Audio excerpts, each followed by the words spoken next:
If you're still awake, there's probably a reason. This is Boring History Nights, where history doesn't speak loudly, but long enough to hush the dark. You didn't come here for answers, maybe not even for sleep, maybe just to be somewhere soft. Here, the stories don't push, they float. The air doesn't move. Somewhere, a chair creaks, or maybe it's just your breath brushing the quiet. Dust lingers mid-fall, as if history paused. Whatever warmth you carried, it wouldn't have lasted the night. Let's not stretch this too fast. If something about this quiet spiral makes the night pass easier, you can subscribe, only if you'd want to hear the next one drift by. And if you're still awake, say where the night found you. I read them all, even the ones that only meant to stay a minute. Now let the dark stay dark. Let whatever follows arrive slowly, like it's always been here. You don't have to keep up. Just listen. This is Boring History Nights, and you're already inside it. She never wore the Roman crown, but she paid for it. Her name drifted through Rome's marbled halls long before her sandals ever touched its stones. Cleopatra, soft, slow, too intelligent for their comfort, was the echo that grew louder the longer they tried to ignore her. It wasn't war that made her dangerous. It was stillness. It was her refusal to move fast, to burn out, to play small. Some queens conquered through conquest. She conquered through delay. You're taught to imagine empires like statues, solid, immovable, impervious to time. But they crumble the way glass does not in great thunderclaps, but in silent fractures. And Cleopatra didn't shatter Rome. She thinned it. She made it hollow first. She did it without leading armies across the Alps, or placing a crown on her head beneath Jupiter's altar. She did it by standing still while Rome sprinted itself into exhaustion. Her weapon wasn't force. It was presence. It was dim light and the faint suggestion of something Rome had long forgotten how to want: beauty without obedience. There's a paradox in her legend that still knots the minds of historians. How could someone who never ruled Rome cause its deepest unraveling? Some say it was Caesar she broke. Others say Mark Antony. But that's just a simplification carved by men who feared what wouldn't fit into their history books. She didn't just break men, she broke the shape of power itself. Imagine her not as a seductress, but as a stillness, a slow unfolding, a hollow room with only her breath in it. Rome barged in, expecting conquest, and found itself disarmed by velvet. Cleopatra didn't arrive in history with fanfare. She arrived like fog wrapping, whispering, waiting. The Ptolemaic throne she inherited was barely standing. Egypt, once the golden drumbeat of the ancient world, had grown quiet. Its temples still glimmered under the sun, but behind the marble was rot, debt, and desperation. Cleopatra was born into a kingdom losing air. Her early life is shrouded in uncertainty, partly because those who came after her, Augustus most of all, needed her legend to feel both dangerous and illegible. But some fragments remain. She was not just literate, but fluent in politics, in rhetoric, in at least 9 languages. The soft fluency of someone who understands silence more than speech. When others argued in Greek, she answered in Egyptian. When the court schemed in whispers, she listened with stillness. Her siblings wanted her gone. Her father, Pharaoh Ptolemy XII, had balanced loyalty between Roman protection and Egyptian resentment, a diplomatic circus act with no safety net. Upon his death, Cleopatra was briefly co-ruler with her younger brother husband, Ptolemy XIII. But power shared is rarely power kept. Exiled from Alexandria, betrayed by those meant to protect her, she vanished into the desert not with rage, but with a plan. Still, soft, slow, like water tracing its way around a stone it intends to wear down. It's there that she composed her gamble, a return not through war, but through the shadow of Rome's ambition.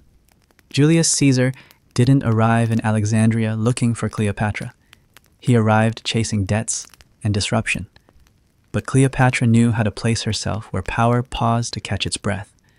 And so legend says, she slipped into the palace rolled inside a carpet, or perhaps wrapped in linen, like a whispered offering. The details blur with every telling. What matters is the theater of it. The softness, the stillness, the sudden breath of color in a room built for stone. Caesar was not a man easily moved. He had crushed rebellions, crossed rivers no one dared cross, and declared wars as easily as breathing. But Cleopatra wasn't a storm. She was a suggestion. Something ancient in her rhythm made him feel younger, perhaps, or perhaps older. We don't know. Historians still debate whether his attraction was political, personal, or something stranger, a recognition, maybe, of someone who saw the empire the way he did, not as borders, but as breath. You wonder what passed between them in those early days. A man of marble and ambition, a woman of mirrors and myth. Did she speak in soft riddles? Did he laugh more than he meant to? Or was the silence between them heavier than any dialogue? She didn't need to seduce him. She needed only to remain. She needed him to know she was still here, that Egypt would not be managed, it would be remembered. And so, wrapped in shared interest, shadowed by legions, they began. Alexandria flickered to life under Caesar's protection. Her enemies, her brothers, generals fell. The Nile ran red for a while, but Cleopatra did not flinch. She re-entered her palace not as a queen reclaimed, but as a queen reborn. And with Caesar at her side, she began to breathe again, slowly, softly. The city became a kind of mirror for their arrangement. Rome wasn't hers, but it watched her now. Watched the soft way she walked through the ruins of old temples. Watched the way Caesar looked at her, not like a concubine, but like a future. It was here that the fracture began. Rome didn't break when Cleopatra raised a blade. It broke when she raised a child, Caesarion, a child whose blood threatened everything the Senate believed was stable. He was the son of Rome and the Nile, of marble and sand, a living contradiction. And even as Caesar denied naming him his heir, the child's breath curled through Rome's corridors like incense no one could put out. You can almost hear the Senate whisper, "What if the East isn't just a mistress, but a mother?" There was no law for what she had done, no punishment for a woman who ruled from outside the system, who never sat on their throne but still made it tremble. And Rome, proud, aging, afraid, began to tighten. Born into a kingdom of borrowed light, Cleopatra entered the world not with the fire of conquest, but with the weight of decay pressing against every polished stone around her. The Egypt of her childhood was one of contradictions, resplendent in ritual, yet rotting beneath ceremonial gold. Temples still echoed the old prayers, but the gods they praised had long gone silent. Columns stood tall, but behind them, the economy buckled under Roman debts, famine, and civil unrest. The Ptolemies, Greek rulers of an Egyptian land, had worn pharaoh masks for centuries, but their blood was never rooted in the Nile's soil. Instead, it came from Macedonia, drifting down from Alexander the Great's legacy, a dynasty more theatrical than stable. Cleopatra was not the product of harmony, but of sibling marriages and tangled successions. And yet, from this fragile web emerged a girl who didn't flinch when the palace cracked beneath her. She wasn't the eldest, she wasn't the most favored, but she was the one who listened. In a court that thrived on sharp voices and sharper betrayals, Cleopatra cultivated something else entirely: stillness. Not the kind of stillness born from indecision, but the kind that waits, watches, learns. Her tutors taught her Homer and rhetoric, but she leaned just as intently into the silences between lessons, listening for what no one said. Most rulers learned by commanding. Cleopatra learned by enduring. There is something deeply intimate about silence when used as strategy. It unsettles. It forces others to fill it with their own fears. Cleopatra used silence, like a mirror letting others see themselves distorted, unsure, unsteady. This, more than any crown or army, became her early defense. When her father, Ptolemy XII, died in 51 BCE, she co-inherited the throne with her younger brother, Ptolemy XIII. He was a child in both age and ambition, more puppet than prince. But Cleopatra was 17, already conscious of how power walked, how softly it needed to step when the ground was brittle. She tried to rule beside him at first, her name etched on coins alongside his, her image rendered in the stark, elegant lines of divine portraiture. But joint rule was a fiction.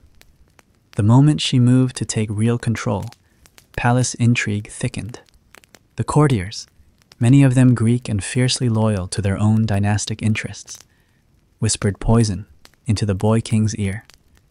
Cleopatra, too independent, too Egyptian, too commanding, was framed as a threat. Before long, she found herself exiled, stripped of her titles, removed from Alexandria, forced to flee into the Syrian desert. There, among arid winds and forgotten shrines, she waited, not with fury, but with calculation. Power, she knew, wasn't something you chased. It was something you waited for until it came close enough to touch.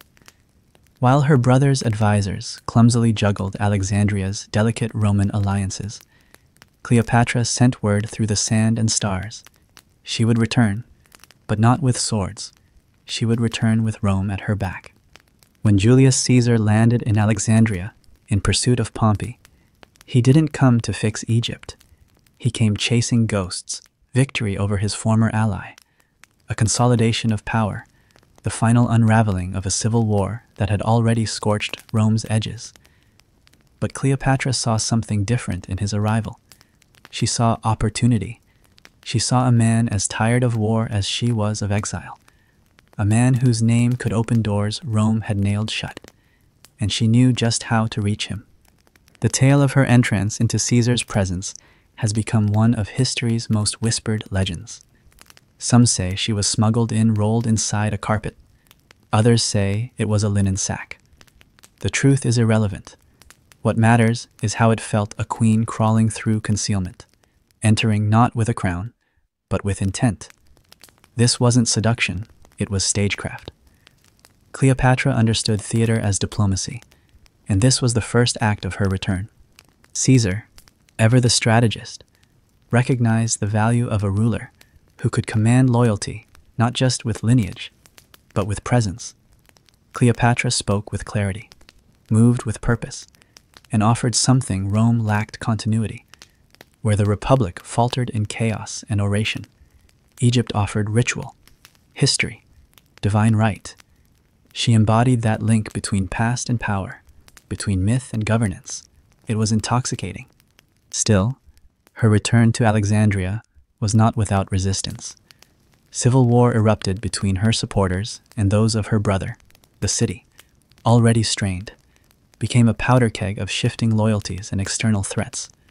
Roman soldiers clashed with Egyptian troops beneath moonlit colonnades. The Library of Alexandria, caught in the crossfire, may have lost part of its legacy in those flames. Historians still debate the extent of that damage, whether it was a deliberate tragedy or collateral loss, but it marks a moment where ambition scorched knowledge. Despite the turmoil, Cleopatra held her course. With Caesar's support, she regained the throne, now ruling with another younger brother as nominal co-regent. She secured her position not with conquest, but with restoration. Alexandria returned to calm. The streets buzzed again with trade and learning. Temples reopened, filled once more with soft chants and offerings. Cleopatra ruled, but never loudly. Her governance was not of dramatic decrees, but of subtle reinforcement. Infrastructure improved.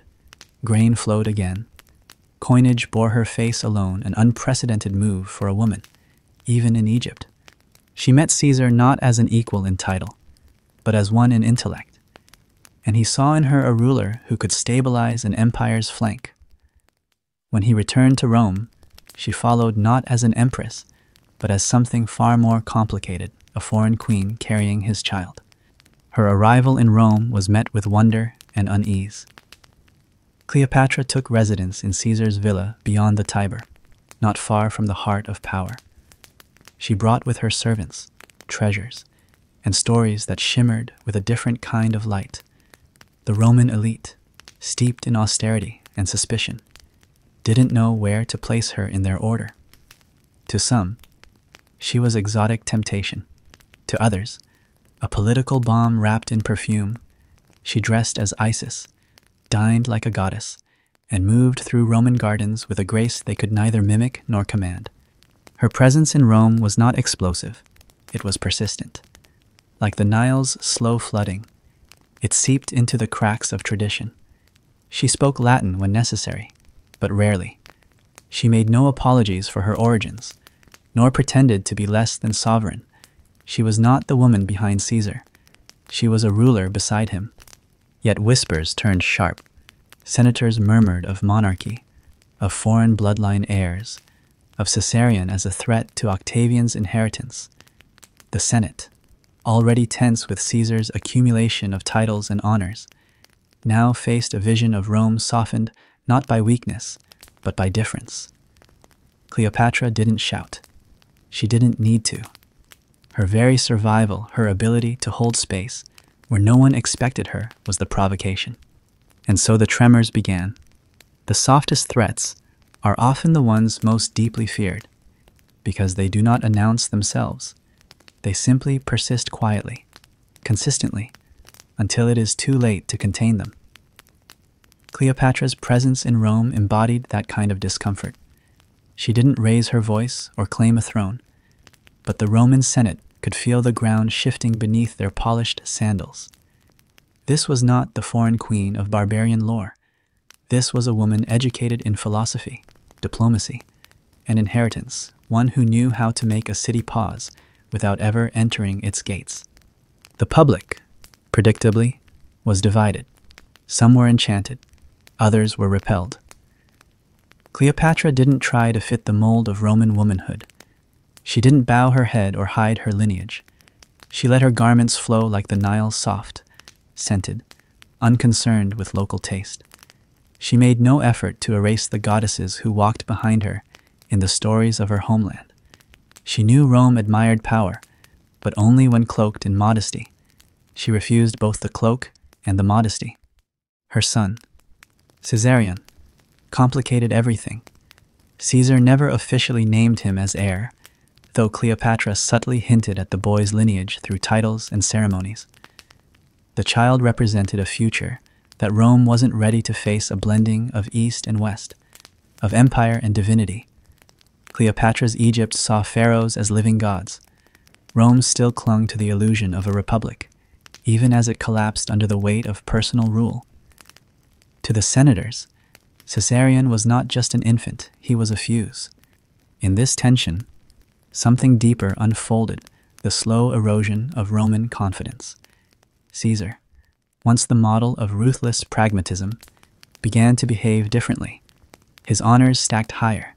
He took the title of dictator for life. He accepted statues, processions, even rumors of a crown. And behind all of it, there floated the silhouette of a queen who had once unrolled herself from linen and smiled into the heart of empire. Historians continue to debate Cleopatra's influence during Caesar's final year. Was she the one encouraging divine titles? Was she the architect of his growing imperial ambitions? Or was she merely symbolic, a mirror reflecting his desires more clearly than any Roman had dared? The records are thin, biased, or erased, but her presence in Rome remains undeniable, and timing, as always, tells a story that words omit. By the time the Ides of March arrived, the air was heavy with unease, not because Caesar ruled with tyranny, but because his rule threatened transformation. Cleopatra, though not directly named, hovered like a shadow over every senatorial conversation. What if Rome was already broken? What if the Republic was merely ceremonial? What if the queen from Alexandria was not a guest, but a harbinger? And so they struck. It happened quickly, but not cleanly. The Senate floor, a place of oratory and law, became a murder scene. Caesar's blood pooled beneath the statue of Pompey, his former ally, now permanent witness to betrayal. The blades came from all directions.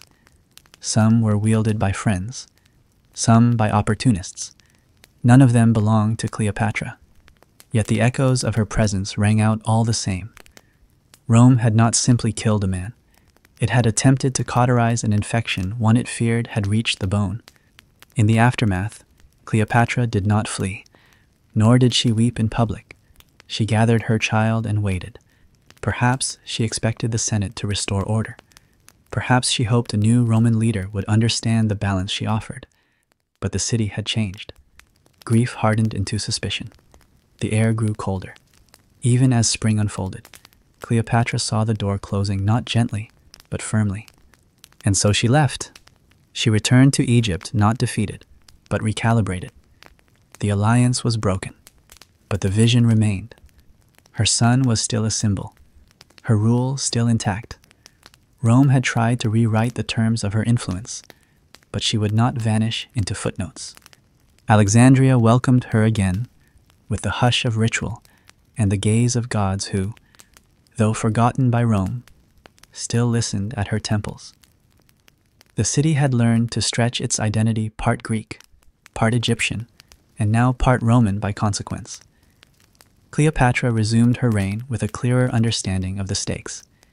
If Rome would not embrace Egypt, then Egypt must become a version of itself so radiant, so intact, that even Rome's shadows would not reach it.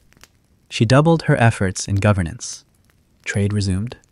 Laws were adjusted to reflect both ancient rights and modern needs. Scholars returned.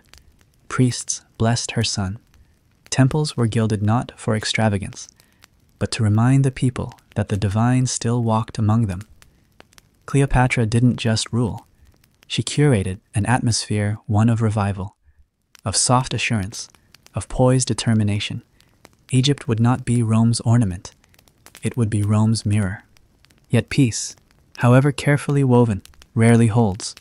Mark Antony entered Cleopatra's story not as a lover, but as a complication. One of Caesar's most trusted generals, Antony was now entangled in Rome's new civil war. Octavian Caesar's adopted heir and future Augustus moved swiftly to claim what the Senate had tried to bury. Antony, older and more battle-worn, found himself adrift between allegiances. He needed support, wealth, and something else he couldn't articulate an anchor. Cleopatra, always observant, did not reach for him. She waited.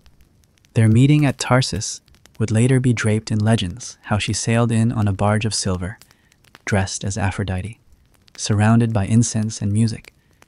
But beneath the spectacle was calculation. Antony, for all his swagger, was fractured. Cleopatra saw the cracks immediately, not to exploit them, but to offer something steadier than Rome's chaos. She invited him not into seduction, but into continuity. The same continuity Caesar had once glimpsed. What unfolded next would shape history's judgment of them both.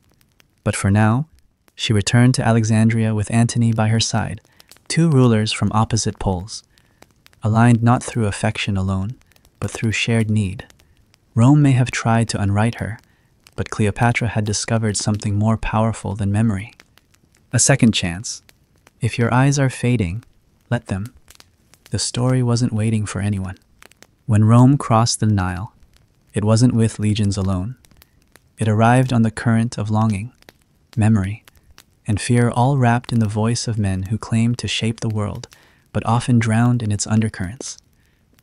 Julius Caesar's footsteps through Alexandria had shifted the dust of history, but it was Mark Antony's arrival that would stir something deeper, the slow fusion of two exhausted empires, one fading in the sun, the other collapsing in its own shadow.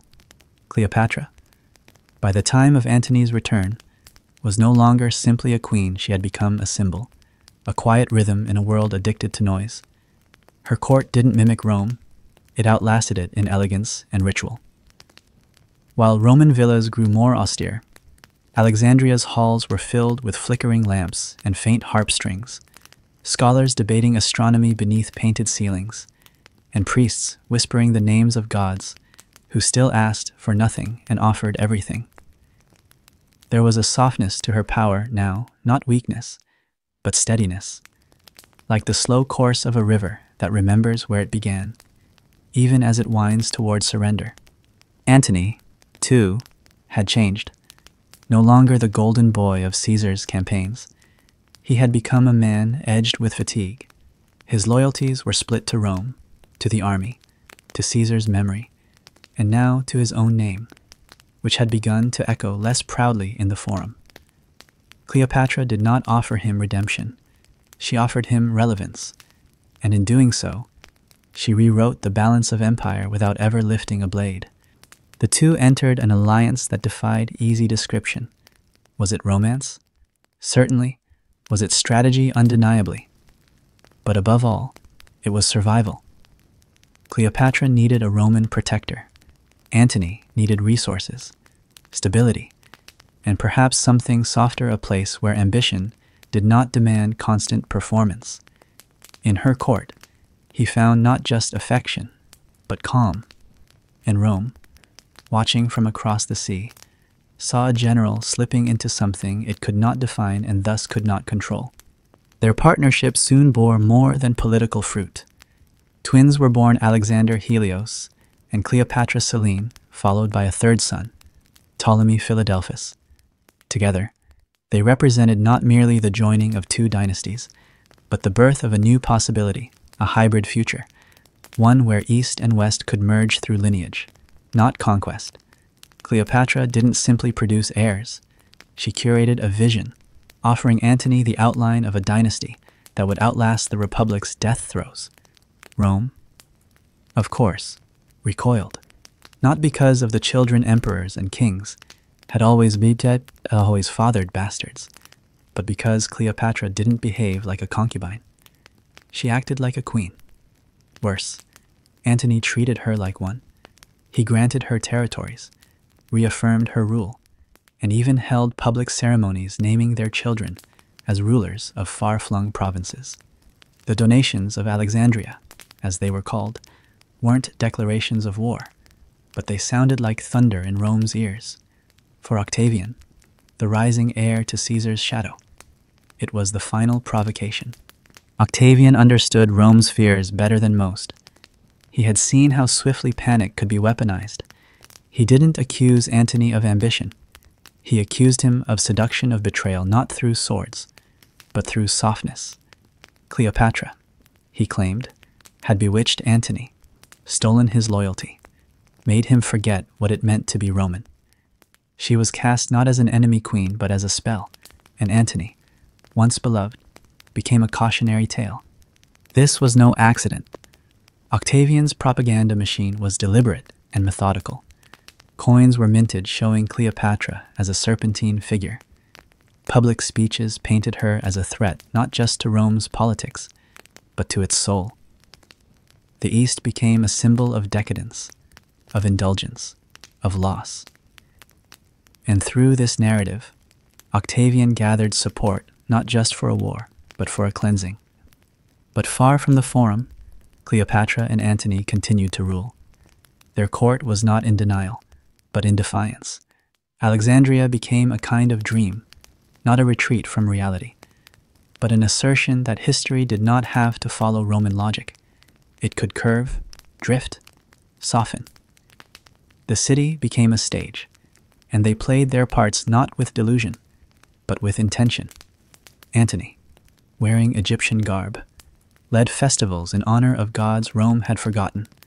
Cleopatra, robed in Isis's symbols, welcomed dignitaries with a gaze that seemed to see through centuries.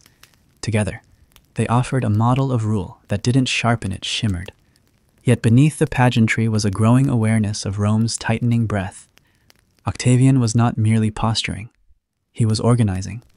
Legions moved. Alliances were secured. And behind the politics was something colder, a personal vendetta, masked in patriotism. Antony had chosen Cleopatra, and in doing so, had chosen to build a second Rome not on Roman soil, but in the quiet halls of Alexandria. That was the true betrayal. In the year 32 BCE, the rift became irreversible. Antony divorced Octavia, Octavian's sister, severing the last fragile tie between the old allies. In response, Octavian read Antony's will aloud to the Senate, a breach of protocol, but a masterstroke of performance. In it, Antony asked to be buried in Egypt beside Cleopatra. To Roman ears, it sounded like treason. The Senate, already leaning toward violence, tipped. War was declared not against Antony alone, but against Cleopatra herself. For the first time, Rome named a queen as an enemy.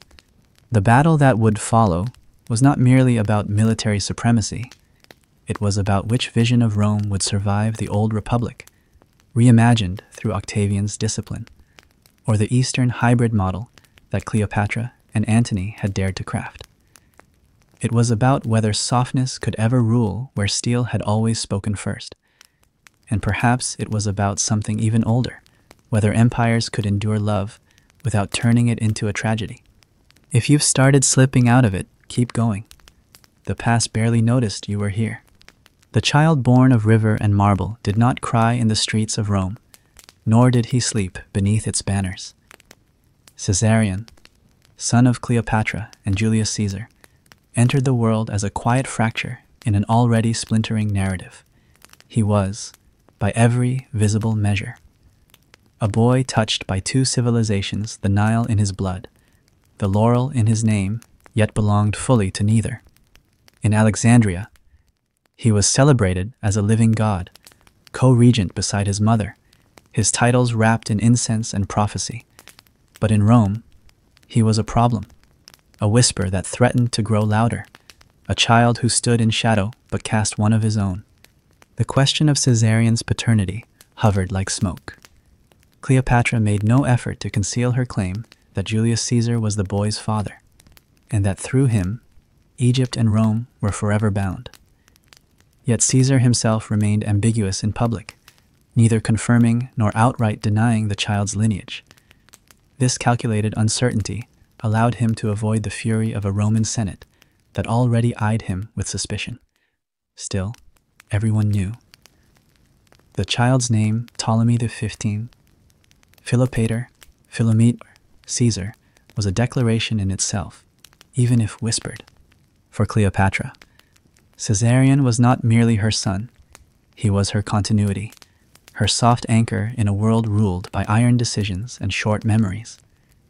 She raised him in palaces that smelled of lotus and sandalwood, surrounded him with scholars fluent in both Egyptian theology and Roman logic, and taught him not only to walk the halls of Alexandria with grace, but to hold his silence with power.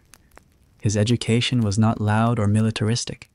It was curated, refined, meant for a ruler who would inherit more than borders. He would inherit a vision. Cleopatra did not simply wish for Caesarion to rule Egypt. She envisioned something more daring, more delicate. With Caesar gone and Antony divided between loyalty and love, the boy became the single thread holding together two vastly different legacies. Through him, she believed, a new order could rise, one where Rome's brute force was tempered by Egypt's ancient rhythm. He would not storm capitals. He would outlast them. Yet even as she built this dream around him, the walls of history narrowed. Rome, under Octavian's careful rebranding, now craved stability over tradition and clarity over nuance. Caesar's assassination had left a vacuum that no one man could fill. But Octavian was determined to reshape the world in his image. In that world, there was no room for ambiguity and certainly no space for a foreign child bearing Caesar's name. The Senate, always eager to follow whoever spoke loudest with the least doubt, began to turn more openly against anything associated with the East. Cleopatra's very identity became ammunition. Her clothing, her rituals, even her language were twisted into signs of indulgence and danger. Rome was not merely rejecting her, it was erasing her legitimacy, and through that erasure, attempting to nullify her son. But Cleopatra, ever strategic, remained composed. She understood that declarations alone would not preserve her son's future. She needed alliances. She needed images, coins, processions. ceremonies to bind the myth of Caesarion to the fabric of rule. By raising him publicly as a pharaoh, she placed him within a divine lineage that no Roman decree could undo. And by presenting him as Caesar's true heir, she inserted him into a story that had already outlived multiple assassins. In her palace by the sea, Cleopatra continued to govern as both mother and monarch. The child at her side was never far from the rituals of state, seated during audiences, included in offerings, visible during festivals. The people of Alexandria saw in him the soft future of continuity. His small face on newly struck coins, his name sung in temple processions, all of it woven into a larger tapestry she crafted with precision. She did not force Rome to acknowledge him. She made him too real to ignore. Still, the threat was growing, not in her court, but in Octavian's ambition. The child, now nearing adolescence, stood as an obstruction. If Caesar had only adopted Octavian in name and left Caesarion as his blood heir, then Octavian's power stood on less certain ground. It wasn't a question of love or legacy. It was succession. It was fear that the Roman mob, ever prone to romantic mythology, might one day rally behind the boy with Caesar's eyes and Egypt's crown. For a time, there was hope that a peaceful arrangement might hold. Antony still held significant military strength, and his alliance with Cleopatra remained intact. But hope, like memory, is fragile under pressure. As Octavian's rhetoric escalated, as his depiction of Antony as Cleopatra's puppet became more persuasive, the fault lines deepened.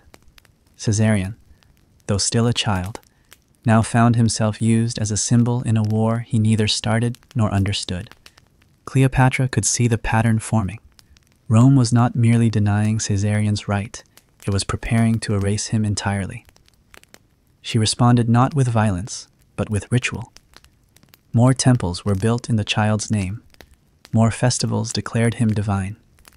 She named him King of Kings in official declarations. These were not empty gestures.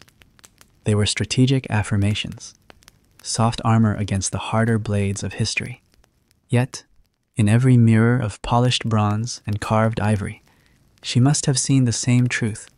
Children born of empire rarely inherit anything but its consequences.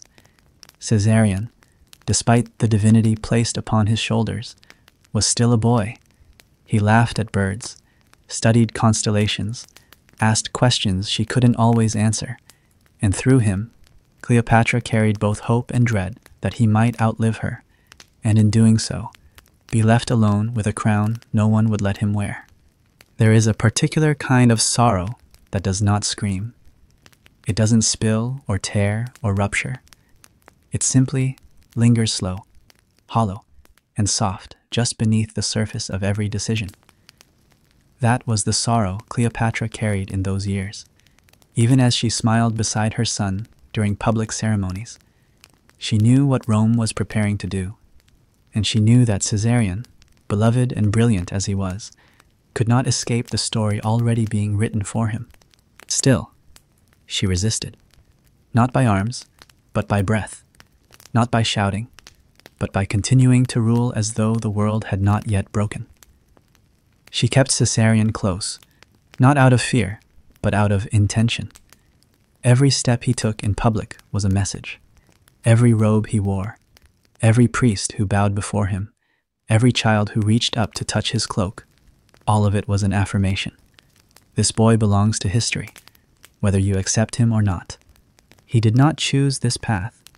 He didn't ask to be the fracture between two empires, but in his existence, in the silence he kept and the weight he bore, Caesarion became something more than heir or threat. He became proof that power doesn't always shout. Sometimes, it's a whisper passed from one breath to the next, slow and impossible to erase. Rome had always prided itself on spectacle, on rituals carefully staged to uphold the image of a republic still clinging to its dignity. But when Cleopatra arrived in the city during Caesar's reign, accompanied not only by her elaborate retinue, but by her presence unmistakable, foreign, and fiercely composed, The usual rhythm of Roman decorum faltered. She did not parade herself, nor did she demand attention. She simply occupied space differently, and for a culture accustomed to command, conquest, and control, that was perhaps more disruptive than any rebellion. Her stay in Rome was not official, nor was it particularly welcome by all. Housed across the Tiber in Caesar's villa, away from the beating heart of senatorial affairs, she lived almost like a riddle left unsolved, visible but not acknowledged, whispered about but rarely addressed openly. To some, she was a dignified guest. To others, a lingering insult. For the Roman elite, Cleopatra represented the precise thing they feared most, a woman who did not ask permission. Though she had no formal role in Roman governance, her influence hovered unmistakably. Caesar consulted with her privately, perhaps more often than he did with many of his own advisors. Her child, Caesarion, was never officially proclaimed his heir. Yet his existence was public knowledge. Her courtiers mingled in the social circuits of Roman nobility, dressed in linen dyed with foreign perfumes, speaking in accents unfamiliar to those raised on the Latin tongue. Even the coins minted during this time seemed to bend eastward, not in name, but in nuance. Rome, at its core, was not built to withstand ambiguity, and Cleopatra's presence was ambiguity personified. One day, she appeared beside Caesar in a public procession. The crowd didn't roar. It didn't revolt either, but it watched and watching, in that political climate, was enough to rattle foundations. She stood, dressed in diaphanous robes that shimmered under the sunlight, adorned not with gold, but with symbolism. The message was not subtle. Egypt had not been conquered. It had arrived on its own terms. And while Rome did not fall at her feet that day, something older, more internal, began to tilt the perception of who held power, and what that power could look like when it didn't raise its voice. In the Senate, unease thickened. Caesar had taken more than political risks. He had taken a foreign queen into his domestic life, publicly if not officially, and with her came questions about allegiance, legacy, and legitimacy. Would he name Caesarion his successor? Would he move Rome closer to monarchy, that ancient enemy of republican virtue, and, even worse, with a queen by his side who bore no Roman name? These fears, though exaggerated, were not entirely unfounded. Caesar had already been granted the title dictator for life. Statues of him were rising throughout the city, and behind every laurel crown, behind every triumphal arch, there seemed to linger the outline of a throne. Whether Cleopatra encouraged this trajectory is unclear. The sources we have are written by men who saw her either as a sorceress or a scapegoat, rarely anything in between. But what is clear is that her presence magnified the fault lines already stretching across Roman politics. She was not the cause of Caesar's overreach, but she was the mirror that reflected it more vividly. And in a city filled with men clinging to tradition, that reflection was unbearable. The Ides of March arrived without trumpet or thunder. On the morning of March 15th, 44 BCE, Julius Caesar entered the theater of Pompey, unaware or unwilling to believe the warnings that had gathered around him like a storm refusing to declare itself.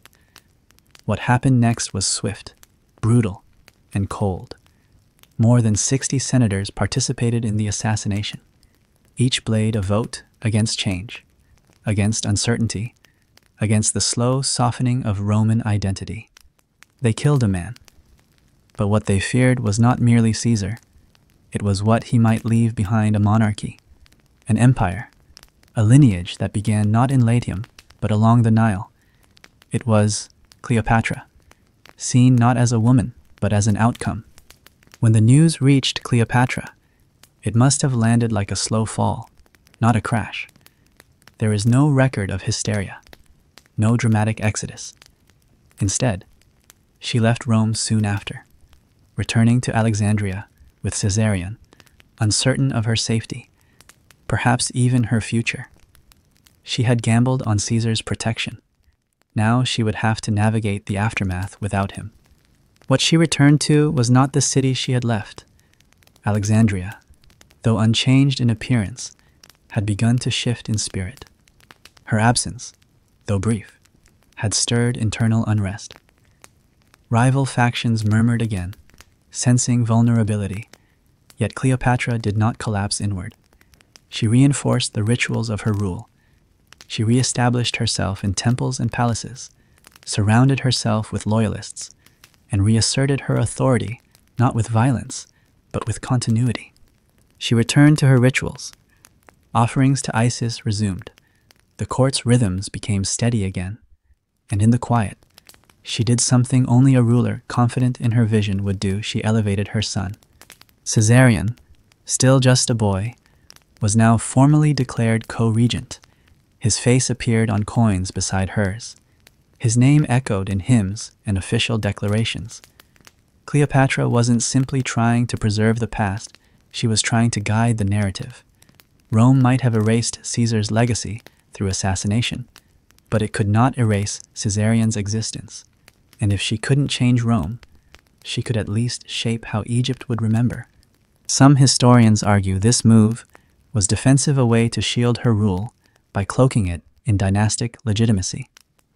Others suggest it was offensive, a calculated threat directed at Rome, reminding Octavian that Caesar's blood still flowed outside his carefully written inheritance. The truth, as always, lies somewhere in between. Cleopatra was too smart to provoke needlessly, but too proud to disappear. Back in Rome, power shifted rapidly. Octavian, just 19 at the time, quickly asserted himself as Caesar's rightful heir. He adopted the name Gaius Julius Caesar, Octavianus, weaponizing legacy with astonishing skill. He played the part of loyal son and guardian of the Republic, all while undermining every structure that had once defined it. Antony, once Caesar's most trusted lieutenant, found himself pushed into an uneasy alliance with Cleopatra, not because of love, not yet, but because of necessity. In this liminal space, Cleopatra stood like a shadow cast from the past into a future no one fully understood. She had been mistress, mother, and monarch. Now she became something quieter, a memory that refused to fade, a presence that Rome could not domesticate or destroy. Her son was still young, her palace still glowed, but around her, the war drums of another Rome were beginning to beat, slowly at first, then louder with each passing season. There's a strange kind of hunger in empires, not for food or gold, but for order, for names that stay where they belong, for rulers who act as expected. Cleopatra, with her slow confidence and soft refusal to be categorized, was never going to be allowed to exist quietly. And yet, she did, for now. History tends to sharpen its blades on dramatic moments, battles, betrayals, public deaths. But what unsettled Rome most about Cleopatra was not her defiance, nor her alliances, but her ability to persist through stillness. While the Senate convulsed and legions realigned, she remained constant in Alexandria, governing with the calm precision of someone who understood that longevity often required more discipline than ambition. Where Roman generals made noise, she cultivated silence. Where Rome demanded spectacle, she offered ceremony. After Caesar's assassination and her return to Egypt, Cleopatra resumed rule with a clarity that suggested not defeat, but recalibration. The illusion that her power had been tethered solely to Caesar was one Rome had always preferred to believe. But as she stabilized her court, continued regional trade agreements, maintained her priesthoods, and ensured agricultural consistency during difficult seasons, she reminded her people, and quietly, the wider Mediterranean, that her authority had never been borrowed. It had been practiced. What made this period so significant was not merely that Cleopatra endured, but that she did so while Rome unraveled. The Second Triumvirate, a political alliance between Octavian, Mark Antony, and Lepidus, had formed in response to Caesar's death. What was framed as a mechanism to restore order quickly became a slow spiral toward civil war. The alliance was uneasy at best and performative at worst. Each man carried a different ambition, and each, in his own way, had underestimated Cleopatra. Antony, in particular, found himself drifting.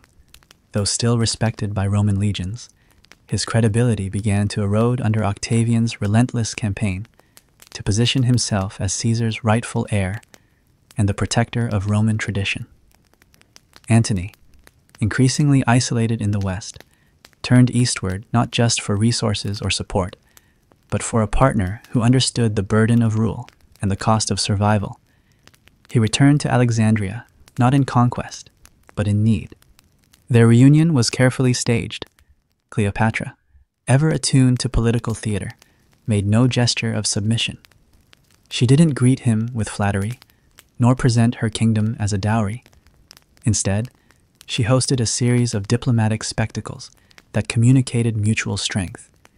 Dinners beneath painted ceilings, festivals that merged Greek myth with Egyptian cosmology, political audiences where Antony was treated not as a savior, but as an honored guest.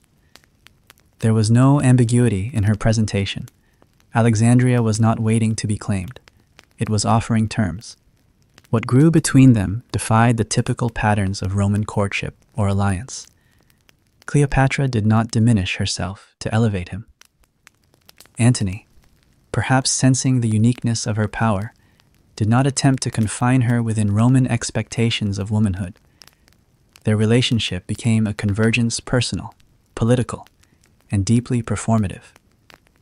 The East had always been mythologized by Rome as a place of indulgence and softness. Antony stepped into that myth, not as a victim, but as a willing participant. Together, they formed what can only be described as an alternative Roman dream. From their palace in Alexandria, they projected a vision of rule that did not align with the senatorial ideals of austerity and hierarchy. Instead, it was lush, cosmopolitan, layered with rituals from multiple traditions. The children they bore, Helios, Selene, and later Philadelphus, were presented not merely as heirs, but as symbols of a blended dynasty that could rule east of the Adriatic, with legitimacy drawn from both divine right and strategic governance. Rome responded with suspicion, then with fury. Octavian, sensing both a personal and political opportunity, began to craft a narrative that would sever Antony from the Roman body politic. Cleopatra, in his speeches, became less a queen and more an enchantress, a woman who had turned one of Rome's greatest generals into a parody of himself. He depicted Antony as effeminate, lost in luxury, no longer loyal to Rome, but enslaved to a foreign queen's whims. The portrayal was effective, not because it was accurate, but because it gave form to Roman anxieties, fears of losing control, of being outmaneuvered by the very softness they dismissed. What Octavian understood, and what he exploited, was that Cleopatra's survival threatened Rome's story about itself. If she, a foreign woman, could rule as effectively and with as much devotion as any Roman consul, then perhaps Rome's claims to exceptionalism were not as solid as they pretended to be.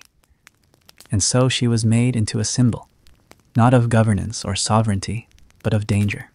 The so-called donations of Alexandria further escalated the tension. In a lavish ceremony, Antony publicly declared Cleopatra Queen of Kings and distributed territories to their children. These were not random gestures. They were calculated declarations meant to broadcast a new imperial structure, one that stood apart from Rome, even if it borrowed its language.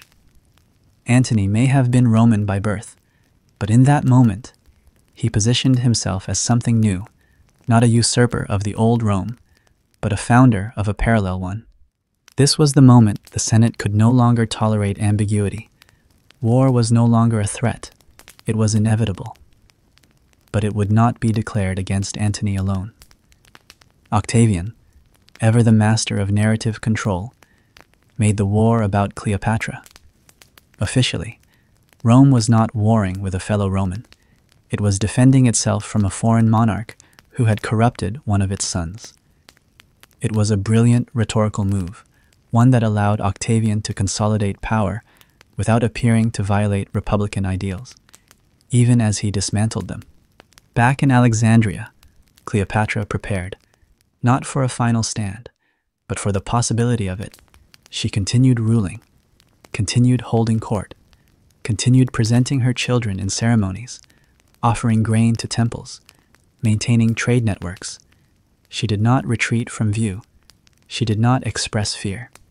Instead, she projected continuity, as if by reinforcing the rituals of daily governance, she could remind the world and herself that Egypt had always survived transitions of power before, and might yet again. There was grace in that resistance, not loud, not romanticized, but deliberate and deeply dignified. Cleopatra had seen Rome's fury up close, had watched its Senate tear down statues with the same hands that had once raised them. She knew that power in Rome was not stable. It flickered, it shifted, it ate its own. But Egypt had its own tempo, slower, more cyclical, built on patterns that outlasted emperors. That is perhaps what unsettled Rome most, not Cleopatra's beauty or her intelligence, but her patience. If none of this is making sense anymore, you're exactly where you should be. From within the quiet thresholds of her palace, Cleopatra watched the storm take shape, not as something sudden or cataclysmic, but as a pattern unfolding, one thread at a time. The conflict with Rome was no longer a political dispute, nor even a war over influence. It had become a campaign of identity, a struggle to determine which version of power would define the coming age. And though her name was spoken with venom in the Senate halls, Cleopatra understood the deeper truth. This was not about her alone. It was about what she represented. She was the last sovereign ruler of a dynasty that had survived centuries of upheaval.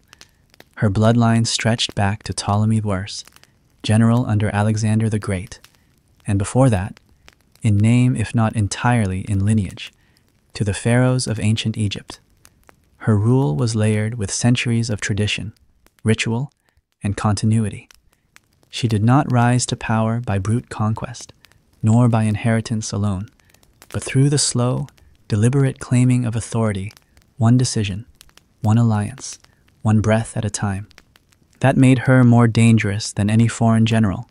Mark Antony, now fully aligned with her politically and personally, continued to treat Alexandria not merely as a partner city, but as an extension of his own command. He spent more time in Egypt than in Rome, more energy building a new vision of empire than defending the crumbling remnants of the old one. And while he maintained titles granted by Roman law, his actions betrayed his heart's geography. His soldiers began to notice. So did the Senate.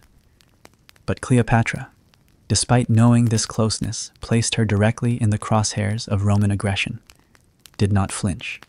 She continued to rule with meticulous precision, keeping her eyes on Egypt's survival rather than on Rome's distractions. Her court became an epicenter, not just of diplomacy, but of culture and exchange. Scholars, poets, mathematicians, and astronomers passed through her city, contributing to a body of knowledge that would outlive both empires. Trade flourished through the Red Sea ports and up the Nile. Temple priests were consulted for agricultural omens. Tax structures were revised to better stabilize local economies after successive lean harvests. There was no illusion in her governance, only focus. To her people, Cleopatra was not simply a queen. She was a stabilizing presence in an increasingly unstable world. Her rituals with Isis were not pageantry alone. They reflected her belief in the interwoven nature of human and divine, of mortal duty and ancestral expectation. She bore this identity with deliberate weight, never allowing Roman caricature to dilute her authority at home. Even as Roman propaganda framed her as a temptress, a sorceress, a manipulator, she remained a figure of reverence among those who touched the stones of her temples and recited the prayers passed down for generations. There is a quiet discipline in not reacting to every accusation. Cleopatra, skilled in the art of selective silence, allowed Octavian's campaign to swell without offering rebuttal. She knew that responding on his terms would only legitimize his framing. Instead, she reinforced her own terms, her own reality. In public ceremonies, she stood not beside Antony, but independently. When she issued decrees, she did so with the seal of her own office. Her children were raised with the expectation of rule, not as wards of Rome, but as inheritors of Egypt's sacred geography. Still, within the privacy of her palace walls, she could not have been blind to the shifting tides. Octavian was not Caesar. He was not easily swayed by charisma or beauty. His power was colder, less theatrical, but more enduring. He represented a generation born not from the dreams of republics, but from the trauma of collapse. He had learned that loyalty could be purchased, that memory could be shaped by coinage and public ritual, and that the illusion of unity could be more powerful than truth. When he declared war, it was not upon Antony, it was upon Cleopatra. That choice, so surgical and deliberate, spoke volumes. Octavian understood that Romans would hesitate to attack one of their own too directly. But a war against Egypt, against a queen whose name could be twisted into a symbol of decadence, whose rituals seemed foreign, whose language was unknown to the common citizen, that was easier to digest. The Senate granted him the legitimacy he needed, and the wheels of war turned faster. Cleopatra, in turn, began preparing not just for battle, but for preservation. She understood that the coming conflict would not be resolved on the battlefield alone. History would be written not by victors, but by survivors. And if Egypt was to survive, she needed to manage more than armies. She needed to protect the narratives that would outlast her. She strengthened Alexandria's defenses, ordered the production of more grain for storage, and quietly reviewed diplomatic channels that might offer alternatives should the worst occur. But she did not panic. She did not abandon ceremony. Even in the face of war, she continued to oversee seasonal festivals, appear at public temples, and enact her responsibilities with unwavering grace. Her people saw not a woman besieged, but a queen standing in the storm's eye, still and unbroken. And in this stillness, something else emerged, a quiet form of courage that did not require speech. There is bravery in refusing to collapse, in choosing to continue breathing the air of a city surrounded by ships and rumor. Cleopatra's strength was never in volume. It was in duration. And she remained, not because she was blind to danger, but because she believed that to leave the stage before the final act was to abandon the legacy she had built word by word, breath by breath. Some nights aren't long, they're just wide like a field no one crossed. Mark Antony's return to Egypt marked more than just the resumption of a romance. It was the beginning of a deliberate divergence from the Roman world he once sought to command. He arrived not as a general desperate for favor, but as a man increasingly unmoored from the politics of his homeland, seeking something firmer than the Senate's shifting allegiances. What he found in Cleopatra was not simply comfort or admiration, but an alternative model of power, quieter, older, more ritualized than the aggressive pragmatism of Rome. At first, the re-establishment of their partnership seemed, at least publicly, like a gesture of strategic alignment. The East offered Antony military and financial resources, while Egypt gained continued protection against Rome's encroachment. But as months passed into years, what unfolded was something far more personal and far more destabilizing to Roman sensibilities. Antony was no longer merely visiting Egypt. He was building a life within it. The line between personal indulgence and political treason blurred, and though Antony never formally renounced his Roman identity, he began to govern as though it had ceased to define him. Cleopatra, for her part, understood exactly what this shift represented. She did not attempt to reshape Antony into an Egyptian pharaoh, nor did she reject his Roman credentials. Instead, she allowed both identities to coexist under the careful architecture of her rule. Together, They held ceremonies in which Egyptian deities were honored with Greco-Roman flair, and Greek-style banquets were laced with the rhythms of Nile-based mysticism. The court became a hybrid space, a kind of diplomatic theater where symbols from both worlds were stitched together, not haphazardly, but with conscious intention. The more deeply Antony immersed himself in Alexandria's life, the more uneasy Rome grew. In letters and speeches, Octavian began to construct a version of Antony that felt increasingly unfamiliar. Not a general, but a traitor. Not a politician, but a man seduced by the foreign. Cleopatra, of course, played the starring role in this narrative. She became a scapegoat, a symbol of everything Rome feared about the East: its sensuality, its mystery, its capacity to dominate through allure rather than conquest. What was most effective about Octavian's portrayal was its subtlety. He didn't accuse Antony of outright rebellion, at least not immediately. Instead, he allowed Antony's prolonged absence and Cleopatra's visible influence to speak for themselves. Rome didn't need evidence. It needed suspicion. It needed to feel, in its bones, that Antony had become something other than Cleopatra, wrapped in silk and silence, made that illusion remarkably easy to sustain. Behind the walls of the Alexandrian court, however, the reality was far more measured. Cleopatra continued her administrative reforms, maintained trade routes through the Red Sea and Eastern Mediterranean, and ensured that Egypt's internal affairs remained stable. She did not allow the court's increasing isolation from Rome to undo the work she had spent years consolidating.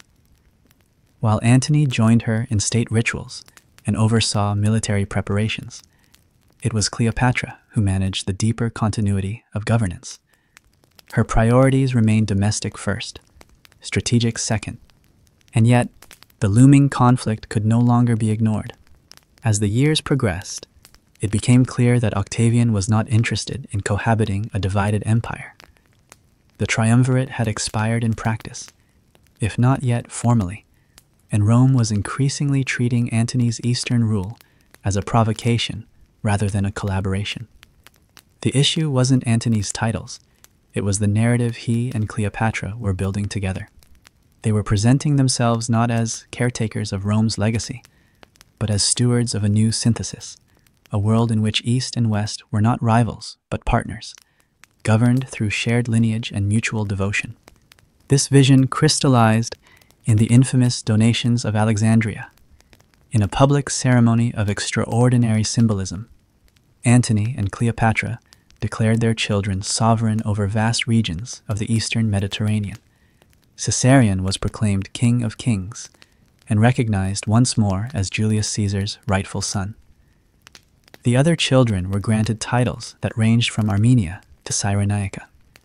These announcements weren't merely about power, they were about legitimacy.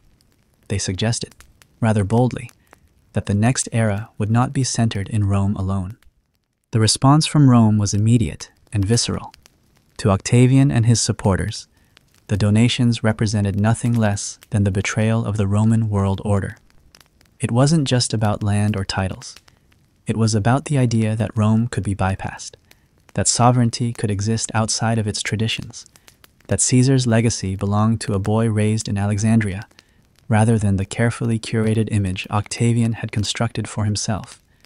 The Senate, already wary of Antony's eastern drift, began to fracture more openly in its support.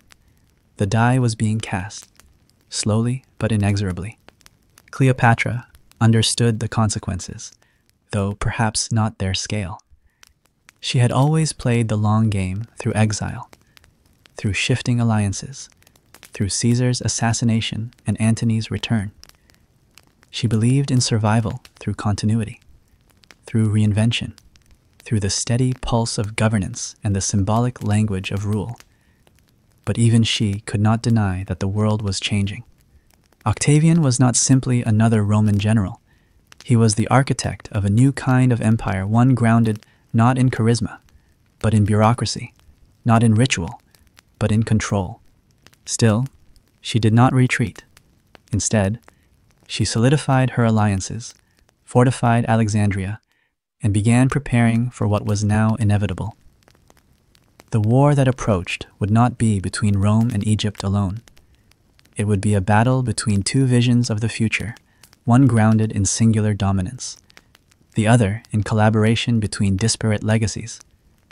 The stakes were not just military, they were civilizational.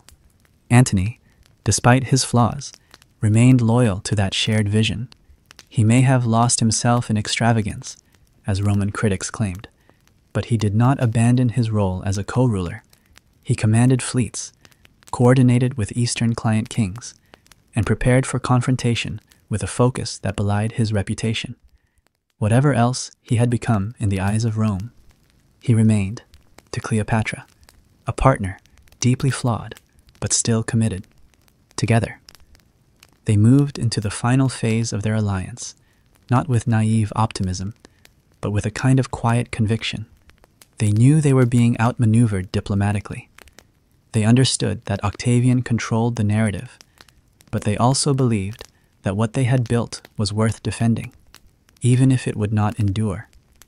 They had woven something that stretched beyond themselves, a model of rule shaped not by conquest or inheritance, but by shared survival. And even as the storm began to form over Actium, with sails black against the horizon and loyalties breaking like old oaths, they continued to move together not because they thought they would win, but because they refused to run. If anything in this stayed behind, you can leave something below, or not. It still counts. This was Boring History Nights. The preparations for war did not come with the manic frenzy one might expect from a kingdom facing the weight of Roman wrath. In Alexandria, the pace remained deliberate. Cleopatra, ever attentive to the optics of strength, did not allow fear to dominate the rhythms of state. If the court was to weather what was coming, it would do so in accordance with the rituals that had defined its continuity, not in frantic retreat, but in steady resilience. There was grain to store, ships to equip, and alliances to reaffirm. Everything moved forward, not in panic, but in poise. Mark Antony, commanding a fleet drawn from multiple provinces and loyal kings, focused his attention on assembling a naval force that could rival Rome's. The Eastern Mediterranean had long been fertile ground for both trade and diplomacy, and Antony's influence across Asia Minor, Syria, and Greece allowed him to draw together considerable strength. But Rome, consolidated under Octavian's control, was not simply responding in kind.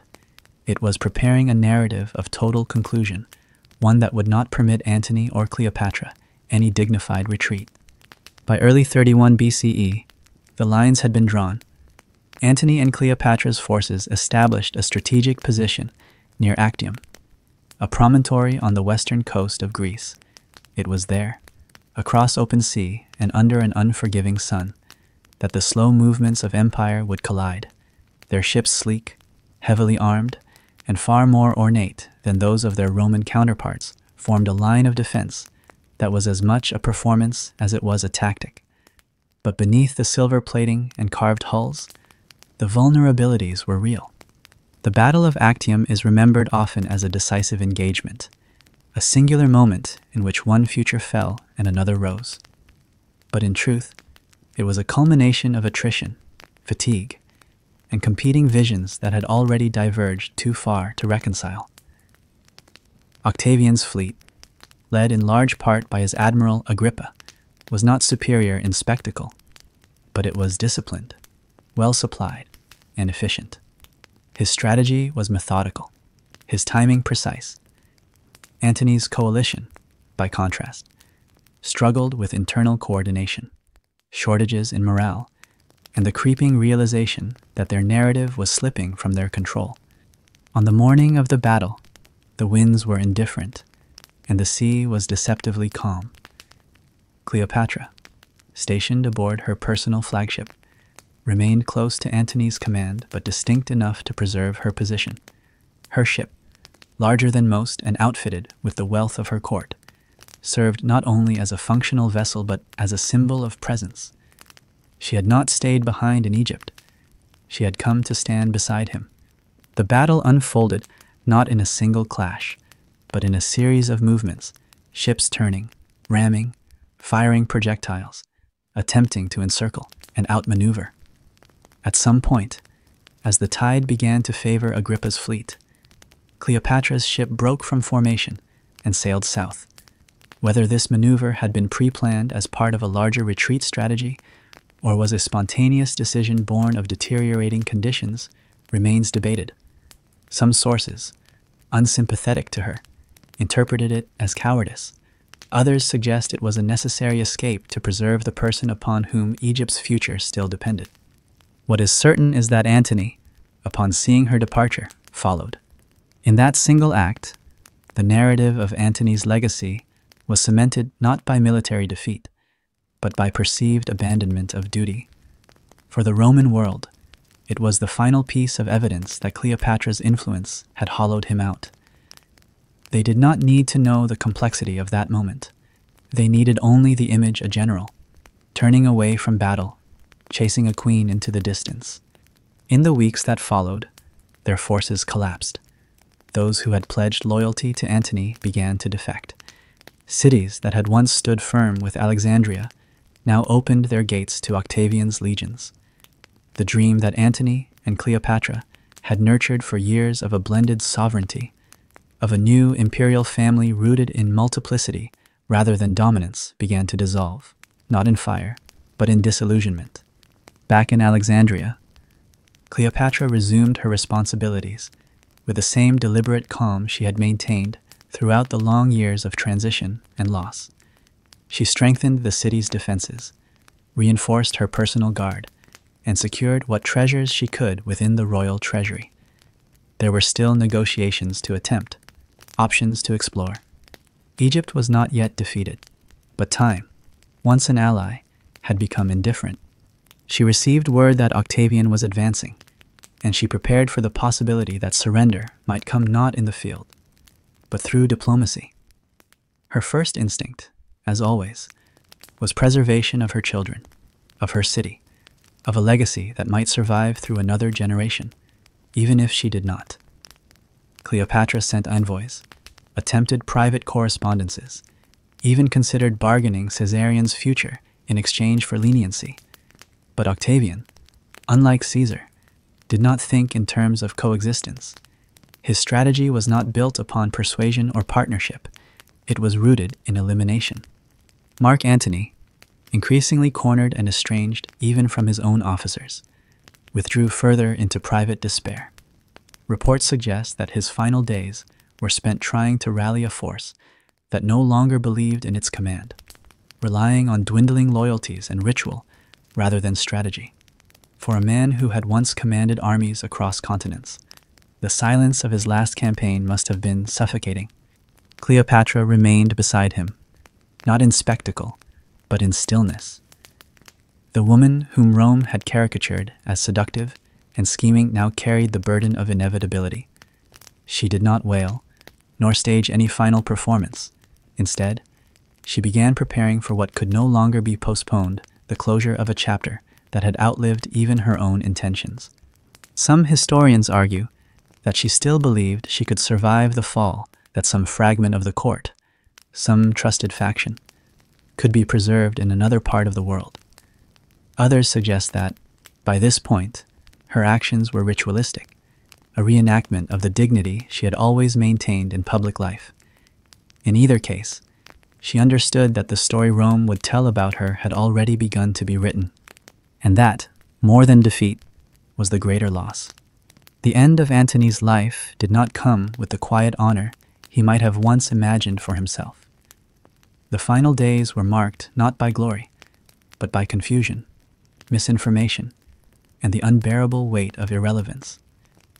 When the rumor reached him false, as it turned out that Cleopatra had taken her own life, his world collapsed inward, already fractured by political collapse and personal despair. Antony acted in haste, wounded and bleeding from a self-inflicted blow. He was carried not to a battlefield or a council chamber, but to Cleopatra's private mausoleum, where she had barricaded herself in anticipation of Roman siege. There, In the dim confines of that final sanctuary, the two figures who had once held the imagination of half the world found themselves reunited, not in triumph, but in exhaustion. Antony's dying moments were spent not issuing commands, but offering apologies. Cleopatra, reportedly overcome with grief, yet composed in her movements, received him without melodrama. Her face, once interpreted by Rome as dangerous in its poise, was now worn by time, loss, and the knowledge that history had already chosen its next author. It would be comforting to imagine this as a moment of reconciliation, two lovers meeting in the shadow of their undoing, able to forgive, to rest. But even that would be too clean, too mythic. What remains in the record suggests ambiguity. Antony died in her arms, or near them, but the words exchanged, if they were spoken at all, have not survived. Perhaps there was silence. Perhaps that silence said more than history ever could. In the hours that followed, Cleopatra did not collapse. She emerged from the mausoleum, negotiated with Roman forces, and prepared for what would come next. Octavian, now firmly in control, entered Alexandria not as a liberator, but as a victor writing the first draft of his own mythology. He had what he needed: Antony dead, Cleopatra cornered, Caesarion unaccounted for, and Egypt within reach. For Cleopatra, the options were narrow. She might be paraded in chains through the streets of Rome, a spectacle offered to a public hungry for closure. She might be imprisoned, executed, or used as a bargaining chip in some future diplomatic arrangement. None of these paths suited her. None of them honored the years she had spent preserving dignity, order, and authority, not just for herself, but for the idea of rule itself. She was no longer fighting for survival. She was fighting for the shape of memory. The final act of her life, like so many before, was performed with calculation. She arranged for the burial of Antony with full honors, in accordance with the rites that bound him not to Rome, but to her. She ensured that her remaining children were hidden or protected where possible, though she knew Octavian's reach extended beyond soldiers. And then, when the door had narrowed to its final frame, she made her choice. The details of Cleopatra's death remain among history's most enduring mysteries. Some say it was the asp a cobra smuggled in a basket of figs, its bite swift and symbolic. Others claim it was a concoction of poisons, carefully prepared and consumed in ritual. Roman sources, eager to emphasize her exoticism, leaned heavily into the theatrical versions. Octavian's own record downplayed the drama, suggesting a peaceful suicide, perhaps even one assisted or permitted as a form of mercy. The truth, as always, is less clear than the legend. But what matters more than the method is the intention. Cleopatra did not die to escape pain, nor simply to avoid humiliation. She died to complete the narrative on her terms. Her suicide was not surrender. It was authorship. By choosing when and how to exit, she denied Octavian the final image he desired: a living Cleopatra, paraded through his triumph like an ornament stripped of meaning. In death, she preserved the essence of her reign, a reign not defined by conquest, but by control, endurance, and the refusal to be diminished.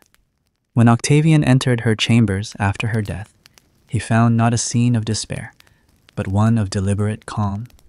Her body, arranged with care, wore the same dignity she had carried in life. Her robes, her jewelry, the layout of the room, everything pointed not to chaos, but to order. Even in the act of dying, she had governed. In Rome, her death was reported with relief. Octavian declared the matter settled, the threat eliminated, and the empire secured. Cleopatra's children were captured. Caesarion, despite being the last living bloodline of Julius Caesar, was executed under Octavian's orders. The boy who had once been hailed as a god, who had walked beside his mother through temple halls scented with myrrh and incense, now disappeared without fanfare. His death was a footnote, necessary for narrative coherence. The rest of her children, Selene, Helios, and Philadelphus were taken to Rome, where they were paraded through Octavian's triumph. Draped in the finery of a world now lost, they were presented not as heirs, but as relics. Selene, still a child, would go on to survive and marry a North African king. In time, she would rule as queen, echoing her mother's legacy in a quieter, less threatening form. But for now, she too was part of the epilogue. Alexandria, the city Cleopatra had shaped into the radiant heart of her vision, fell into Roman hands without resistance. The libraries remained intact. The palaces stood. The temples continued their rituals. But something essential had shifted. The city no longer belonged to itself. It was no longer a capital, but a possession. Rome did not destroy Alexandria. It absorbed it, and in doing so, it transformed it from a symbol of sovereignty into a museum of conquest. The Ptolemaic dynasty, which had begun with ambition and Greek cleverness, ended in silence.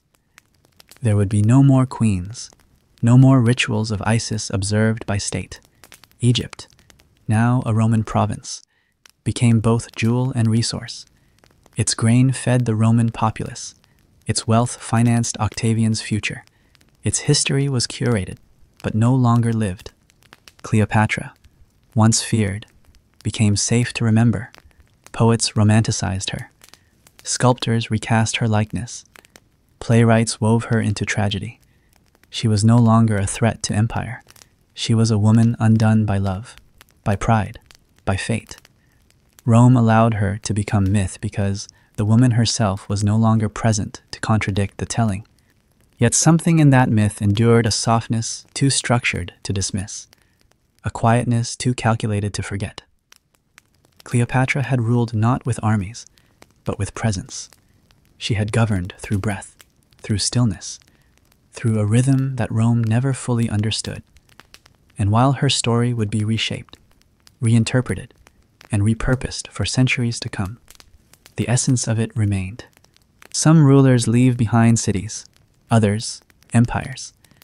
Cleopatra left behind a question.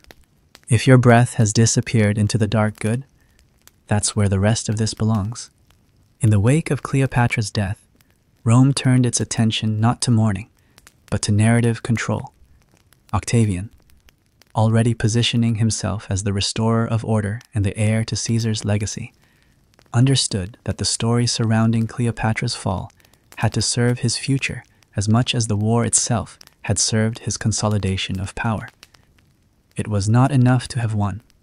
He had to ensure that history itself belonged to him, that it bent in his direction, that it remembered the version of events he approved, and that anything ambiguous, noble, or too sympathetic about the Queen of Egypt would be carefully edited out.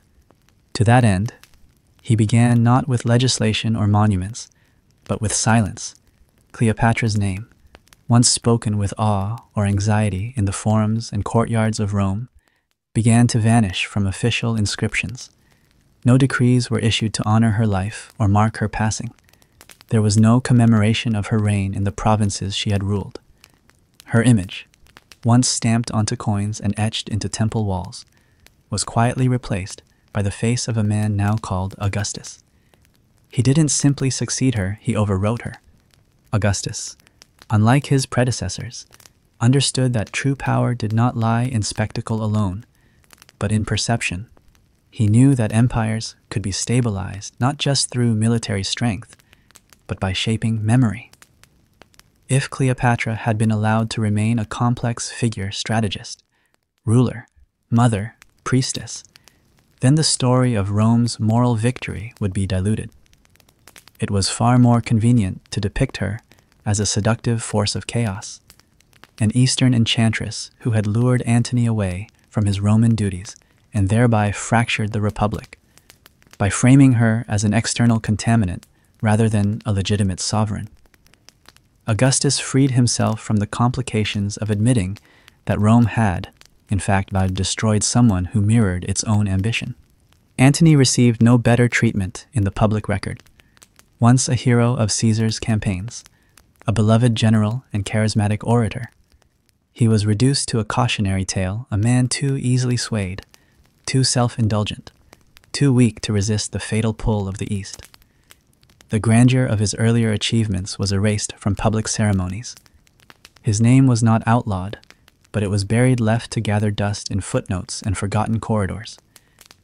The implication was subtle but consistent, that he had ceased to be Roman long before his death, and that his fall was not a tragedy, but a necessity. The triumph that followed in Rome was one of contradictions. On the surface, it celebrated Octavian's victory over Egypt and the end of civil war. Streets were lined with banners, musicians played processional hymns, and thousands gathered to watch the spoils of conquest paraded through the city. Statues of Antony and Cleopatra, draped in symbolic chains, stripped of power, distorted in form, were pulled along behind the chariots. Prisoners, likely including members of Cleopatra's court, were displayed as trophies. Among them walked her children, dressed in the royal silks of a dynasty now defunct, their expressions blank beneath the weight of forced spectacle. To the Roman public, the ceremony confirmed what they had been told to believe, that Rome had triumphed over decadence, over weakness, over the dangerous temptations of foreign influence. But beneath the cheers and fanfare, a more somber reality remained. What had truly died with Cleopatra and Antony was not simply a political alliance, but an entire alternative future one in which Rome might have integrated with the East through dialogue rather than domination, through marriage rather than massacre, through shared rule rather than hierarchy. Augustus ensured that such a future would remain unspoken. He moved quickly to restructure the empire, dissolving the trappings of the Republic while claiming to preserve them. The Senate still met, but its power diminished. Consuls were elected, but their influence was ceremonial. Meanwhile, Augustus absorbed titles that masked absolute authority in the language of tradition.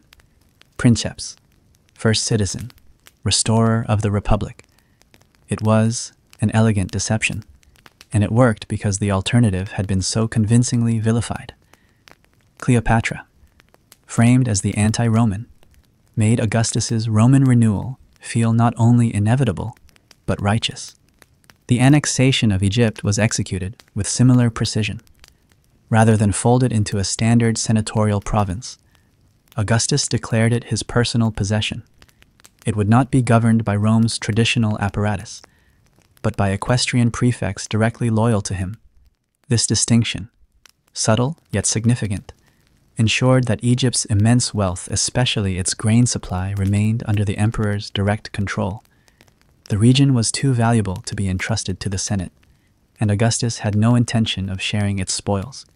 Over time, Egypt's temples continued their rituals, and Alexandria maintained its scholarly reputation. But the character of the place shifted. No longer the sovereign seat of a queen, it became a satellite, a source, a symbol of how empires digest rather than destroy. Cleopatra's palace was not demolished, but repurposed. The Library of Alexandria, already wounded by earlier conflicts, slowly declined without state protection, and while Egyptian culture endured in private ceremonies and remote villages, its political voice had been silenced. What is perhaps most striking in this transformation is how thoroughly the process was cloaked in elegance. Augustus did not purge the memory of Cleopatra with violence. He simply replaced it with a more palatable fiction. He allowed the poets Virgil, Horace, Propertius to do much of the work, encouraging them, subtly or directly, to depict the final war as one of destiny, of East against West, of civilization against threat. Cleopatra became a symbol not of rule, but of ruin. She was the warning, not the legacy. And yet, traces of her remained quiet, hollow, and persistent. Some stories refuse to vanish, no matter how carefully they are suppressed. Cleopatra lingered in the ruins, in the texts that refused to align with propaganda, in the whispered genealogies of queens and scholars and exiles who remembered her differently. She lingered in the soft spaces where records failed, where voices carried through corridors that were never meant to hold history. Not every silence is empty. Some are curated, some are deliberate. Rome, for all its control, could not fully contain the idea of Cleopatra. She continued to exist in fragments on coins kept in drawers, in scrolls misfiled in dusty libraries, in the unspoken resemblance of future queens who bore her name as a middle breath. She had ruled not through chaos, but through memory. She had offered Rome an alliance, and when it refused, she left behind a wound that could not be fully named. You don't have to carry this. Most of it didn't want to be remembered anyway. The Battle of Actium, often recounted in Roman sources as a dramatic turning point, was in truth less a thunderclap and more a slow unraveling. The confrontation itself, fought in September of 31 BCE, did not conclude in a decisive clash of ideals or an overwhelming display of force, but in a gradual erosion of momentum, morale, and cohesion. The accounts of ships ramming each other in narrow formations and smoke curling from oiled decks served to dramatize what was, at its core, a military expression of political inevitability. It wasn't strategy alone that brought Octavian victory. It was exhaustion, calculation, and time. Cleopatra's naval forces, though elegant in construction and formidable in appearance, were no match for the rigorously disciplined, tightly coordinated command of Agrippa's fleet.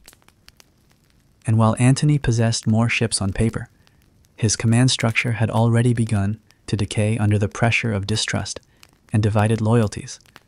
Officers questioned orders, support from allied kings wavered, and the cohesion that once defined his leadership had begun to fragment. When Cleopatra's flagship broke formation and sailed away, what followed was not the collapse of a battle plan, but the collapse of belief. Whether her retreat was pre-planned or spontaneous, tactical or desperate, is still debated, but what mattered most was what it signaled. Antony, seeing her departure, followed. That moment, so deeply symbolic, so charged with disappointment, would be replayed again and again by later historians, most of them Roman, who saw in it the collapse of a man undone by a woman. But what they rarely acknowledged was that Antony's decision was not simply emotional or impulsive. It was, in some measure, a final rejection of the Roman world he had tried, and failed, to lead. He had chosen to invest his future in the East, in Cleopatra, in a different vision of rule, one grounded in dual sovereignty, not central control. Following her was not abandonment. It was, in a tragic sense, consistency. Back in Rome, the battle was framed not as a skirmish between rival generals, but as a civilizational clash. The victory was marketed as a triumph of Roman values over Eastern seduction, of discipline over decadence, of clarity over the mystique of the Nile. The poets would sharpen their metaphors, describing Cleopatra as a storm in feminine form, a threat that slithered into the chambers of power and wrapped itself around the neck of one of Rome's greatest sons. Octavian, ever the tactician, permitted these portrayals to flourish, understanding their long-term use. His empire would be forged not only through law and military strength, but through story. Yet in Alexandria, the silence that followed Actium was not one of immediate panic. Cleopatra returned not to weep, but to rebuild. The failure at sea had been decisive, but not yet fatal. Egypt remained intact. The grain stores were full. The palace bureaucracy still functioned. She moved through the city with deliberate calm, as she had after Caesar's death, as she had through her brother's betrayal, as she had when exile had nearly undone her. Her strength had never been in overwhelming force, but in her refusal to collapse beneath pressure. Still, the city understood what was coming. She continued to appear in public rituals, to oversee religious festivals, to hold audiences with advisors. But behind the composure, she began preparing for the end not as a surrender, but as a careful management of legacy. Antony remained with her, increasingly withdrawn, his pride visibly battered. He attempted to rally what remained of their forces, but the enthusiasm that once surrounded him had drained away. He was a man who had once commanded loyalty through sheer presence, and now he could barely inspire commitment through strategy. The allies who had followed him across borders now defected, one by one, folding into the inevitability of Octavian's advance. Cleopatra, meanwhile, focused her attention on her children. She ensured that Caesarion, though still young, was treated as the symbolic heir not only to Egypt, but to the memory of Caesar himself. His education continued, though it was now shadowed by urgency. The twins, Selene and Helios, along with the youngest, Philadelphus, were increasingly sheltered from court proceedings, their futures uncertain. She must have known that they would become tools in whatever narrative Octavian sought to establish. Still, she did not remove them from ceremony entirely. In public, they remained visible, reminders of a different kind of dynasty, one that Rome had chosen not to accept. It's difficult to determine how Cleopatra truly envisioned the coming months. Some suggest she still hoped for negotiation, that Octavian, pragmatic as he was, might see value in preserving her life, or at least in using her as a figurehead in the transition of power. Others believe she had already accepted that her survival, and that of her children, was increasingly unlikely. Regardless, she began setting her affairs in order with the methodical grace of someone who had long trained herself for uncertainty. She transferred state assets, secured sacred texts within temple vaults, and spoke with high priests about rituals for succession. She may have even drafted multiple letters, one for Octavian, offering terms, others for her children, should they live to read them. In these gestures, there was no panic. There was a cold, soft steadiness, the kind found not in desperation, but in final clarity. Octavian, now on the cusp of power beyond anything the Republic had ever granted, continued his march. His legions approached Alexandria, not as liberators, but as enforcers of a new era. And yet, when he entered the city, he did not raise it. The streets remained standing. The libraries were untouched. He issued no public punishments, no dramatic executions. His restraint was not kindness, it was strategy. He met Cleopatra not with cruelty, but with careful detachment. She, in turn, attempted to present herself not as a prisoner, but as a ruler still capable of negotiation.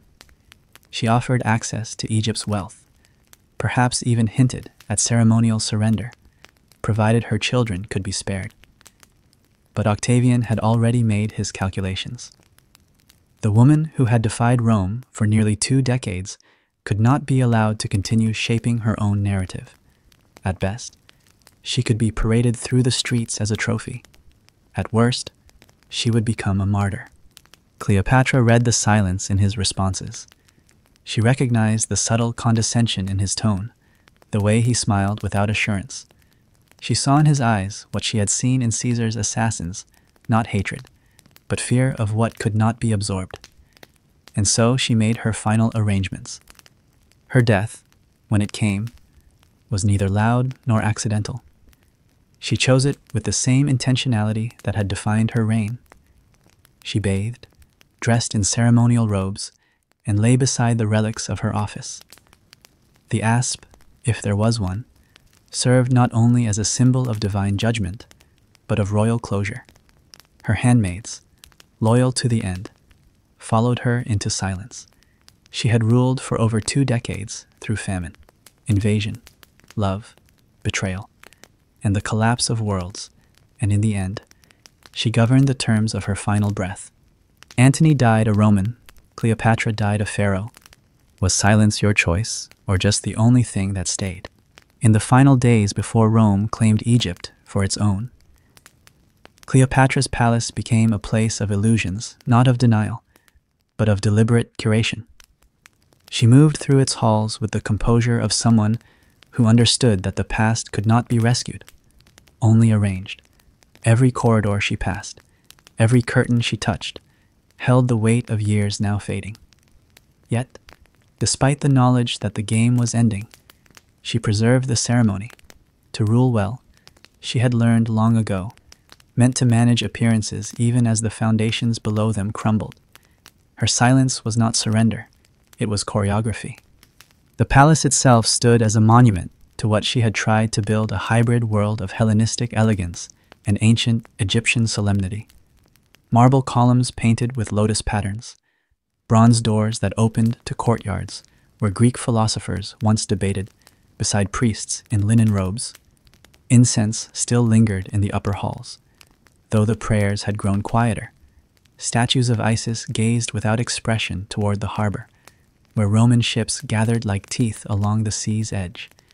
Within the inner rooms, her children moved between lessons and rituals, half aware of the tension that thickened with each sunrise.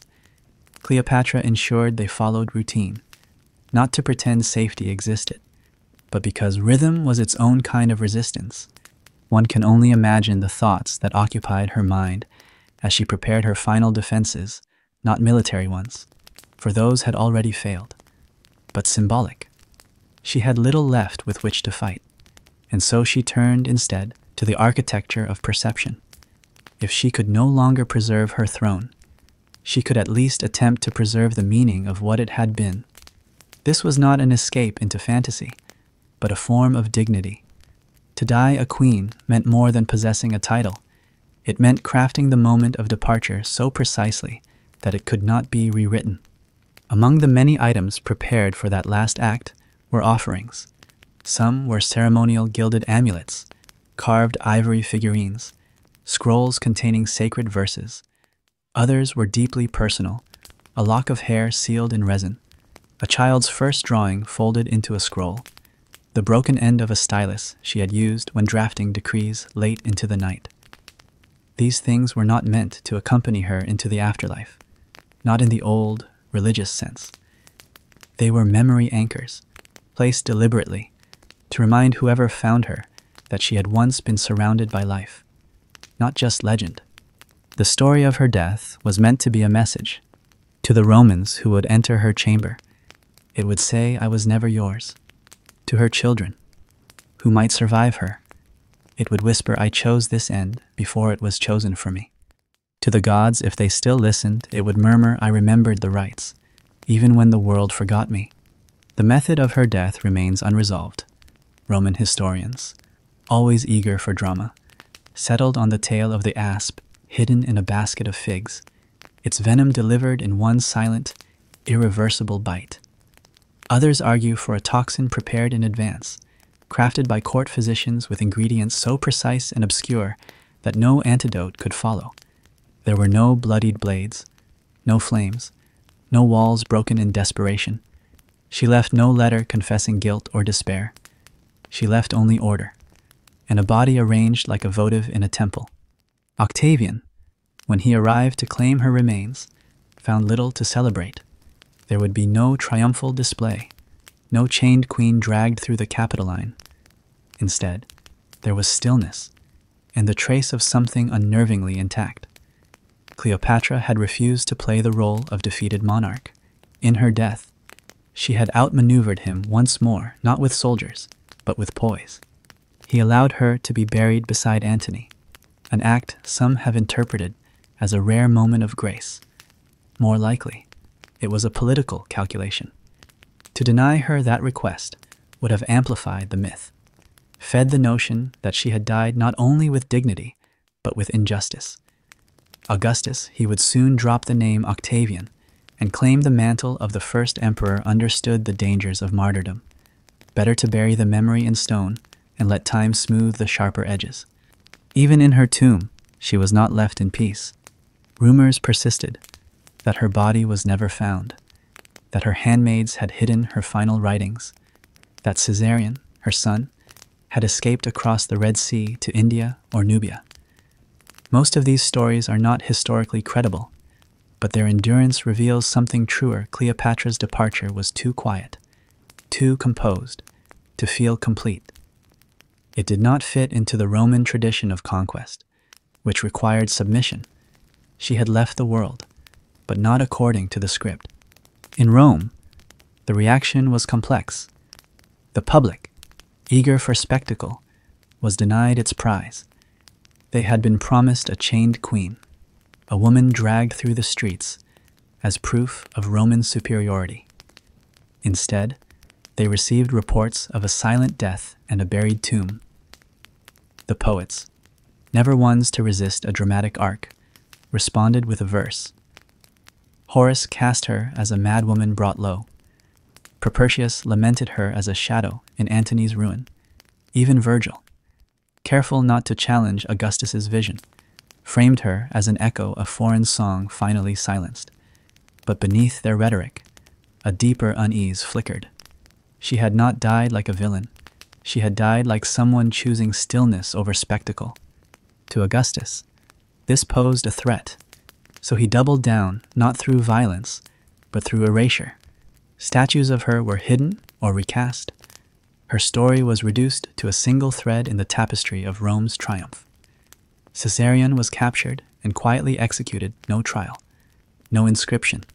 His name vanished from official records, as though he had never walked the marbled halls of Alexandria, never ridden beside his mother during coronation, never been cradled in Caesar's private garden. His death was not vengeance, it was narrative necessity. Cleopatra's other children, Selene, Helios, and Philadelphus, were taken to Rome. There, they were absorbed into the household of Octavia, sister to Augustus and former wife of Antony. Selene, at least, would grow into adulthood. She would marry Juba II, a North African king loyal to Rome, and would rule Mauritania with surprising independence. In her, perhaps, a strand of Cleopatra's vision survived muted, refracted, but present. The others, younger and less documented, faded from view. But Egypt, the land that had once raised its temples to the stars and etched its history in stone, did not forget so easily. In the villages along the Nile, festivals to Isis continued. In whispered prayers, Cleopatra's name was paired with those of older queens, Hatshepsut, Nefertiti, Ahmose. She became part of the country's mythic consciousness, a figure not of defeat, but of transition. The last native ruler of Egypt had not been born Egyptian, but she had chosen to be its daughter in deed, if not in blood. That mattered. Rome did not raise Alexandria. It needed the city intact for commerce, for grain, for culture. But the flame that once lit its court had gone out, and what remained was administration, not sovereignty. Temples that had once announced the divinity of a living monarch now spoke of a distant, centralized empire. The language of command changed. The rituals remained, but they echoed differently, faint, dim, hollow. And still, in private chambers and under starlit terraces, stories persisted. Stories of the queen who spoke 9 languages, who rode through the desert wrapped in linen and diplomacy, who seduced not with body, but with certainty, who ruled with a still hand even as the world bent beneath her. Stories not of her fall, but of her defiance. She may have once said, as her fingers brushed the carved edge of her throne, "What I build will not last in stone, but in breath, in memory, in the hush that follows ruin." There is a peculiar kind of power in knowing that the world has no more room for you and choosing not to fight it, but to shape how it forgets you. Cleopatra, in the final stretch of her life, had come to understand that while empires might claim land, extract tribute, and rewrite law, they could not fully possess what was never offered freely. Her body might be captured, her titles revoked, her children scattered into Roman households like lost coins, but the essence of what she had built, its softness, its slowness, its refusal to conform, could only be dismantled if she gave them the script. And she did not. In choosing the manner and timing of her death, Cleopatra offered a kind of counter-narrative to Rome's obsessive appetite for domination.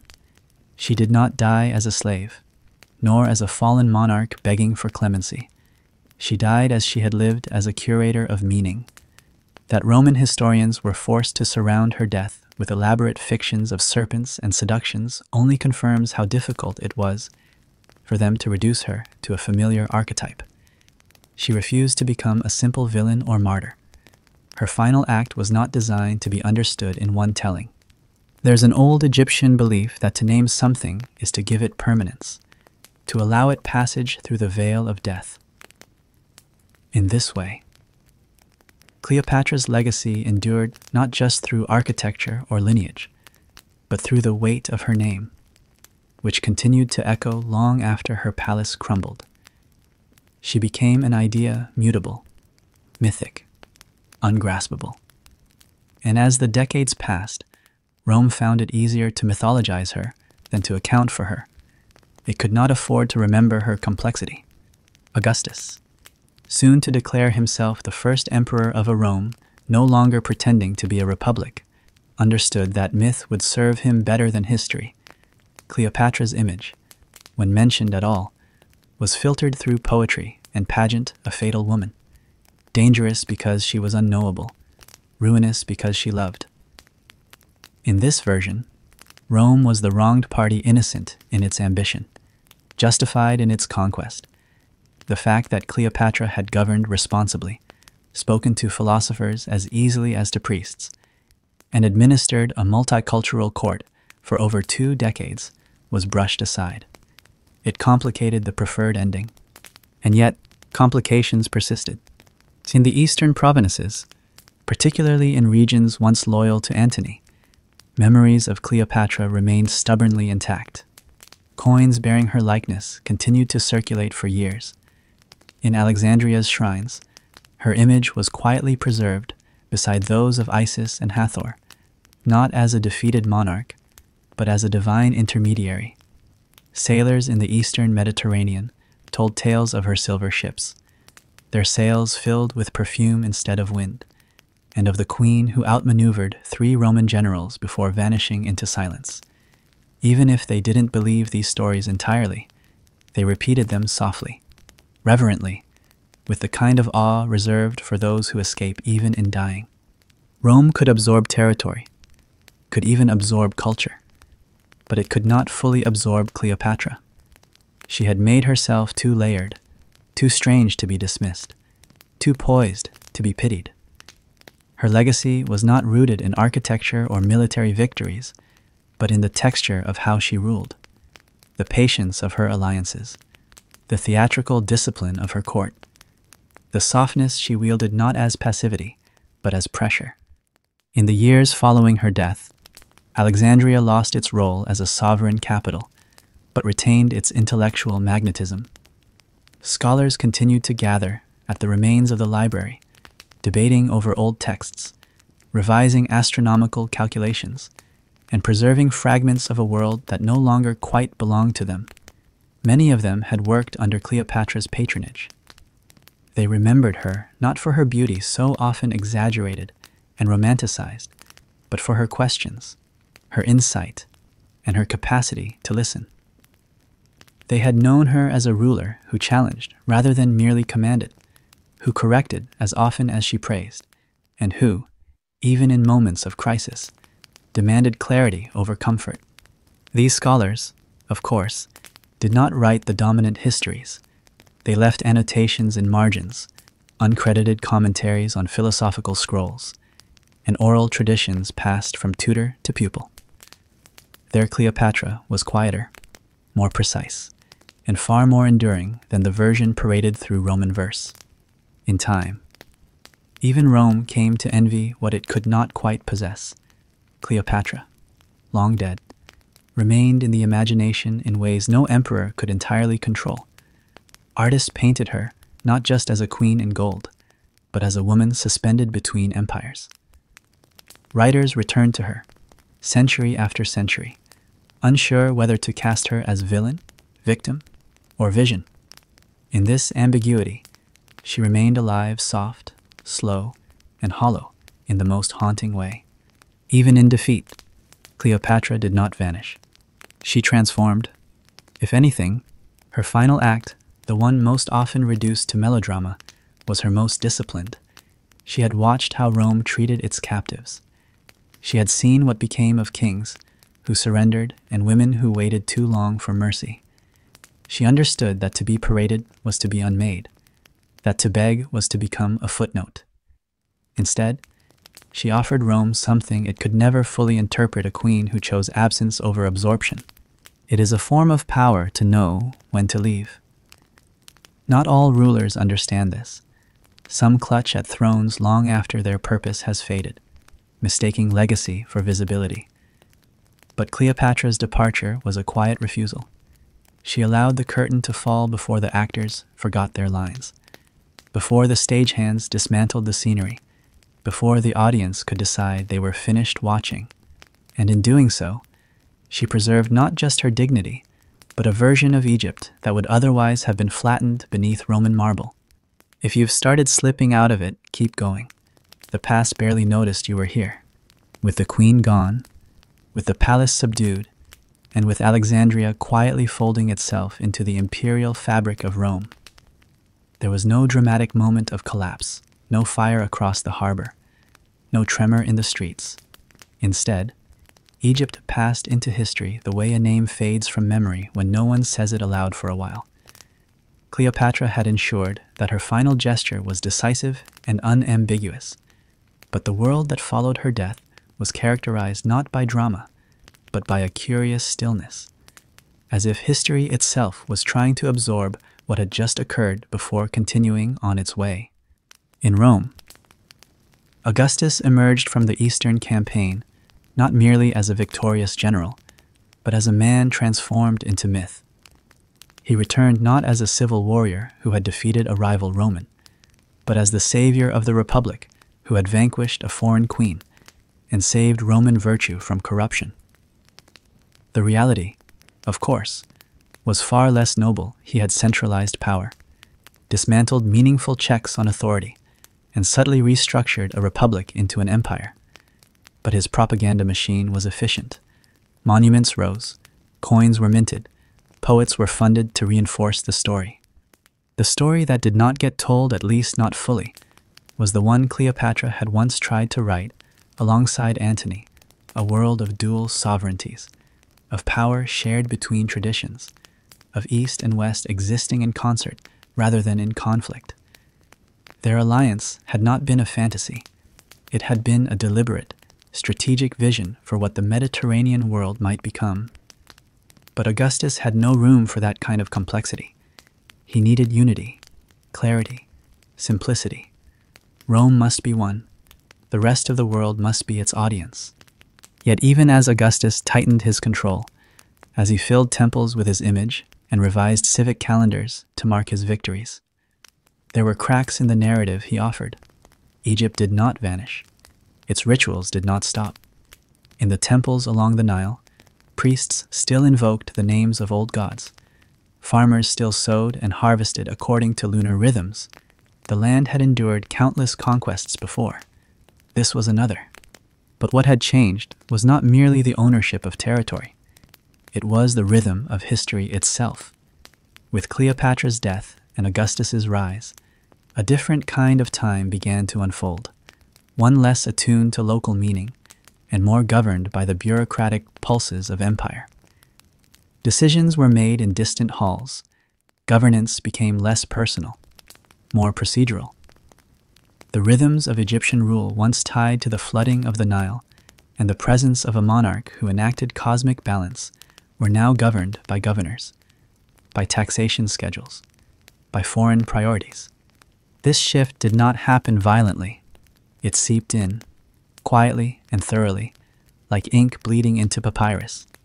And yet, through that slow transformation, Cleopatra's absence remained conspicuous, not because she had been louder or more ambitious than others, but because she had represented something difficult to categorize. She had been Roman enough to understand their language, yet Egyptian enough to earn the devotion of her temples. She had spoken both poetry and policy, could quote Homer and recite sacred texts. In her court, scholars, warriors, and priests coexisted not as a performance of diversity, but as an operational necessity.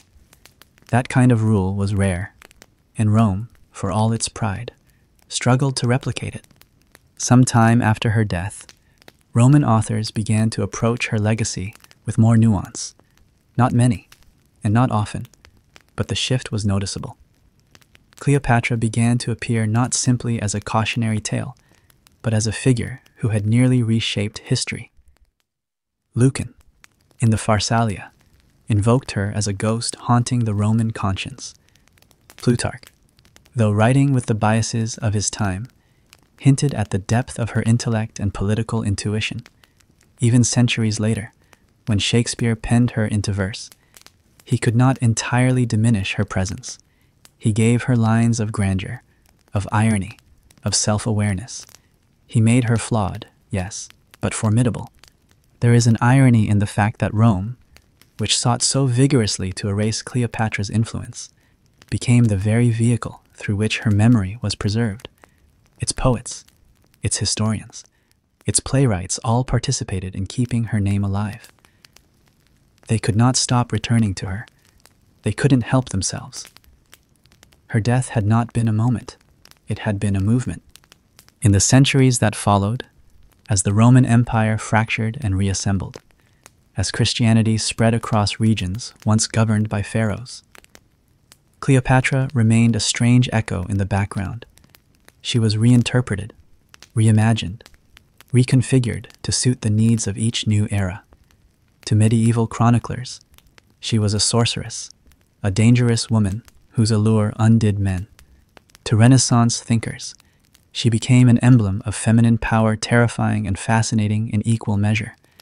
In every version, some part of her was distorted, yet some part of her endured.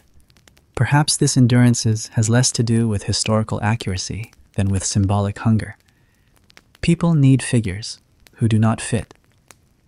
They need stories that push against the rigid lines of nation, gender, morality, and ambition.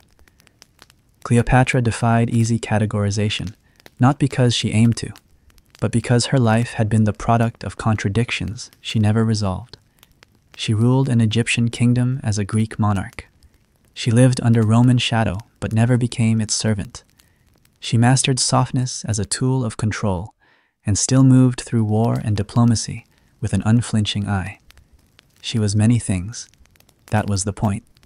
What remains most compelling, perhaps, is not the dramatic arc of her love affairs or her tragic end, but the way she navigated a world that offered her no clear path.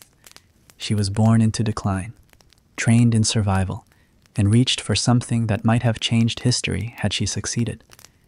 Her story is not merely about what was lost, but about how much was almost gained. What if forgetting was never failure, just a softer way to hold weight? It is easy, with distance, to frame the end of Cleopatra's reign as inevitable. Historians, especially those writing under the influence of Roman ideology, or the retrospective clarity of empire, often lean into the idea that she stood no chance, that her defeat was pre-written by geography, by gender, by the size of Octavian's fleet, or the cunning of Roman politics. But such readings overlook the more subtle contours of power that she exercised so deftly.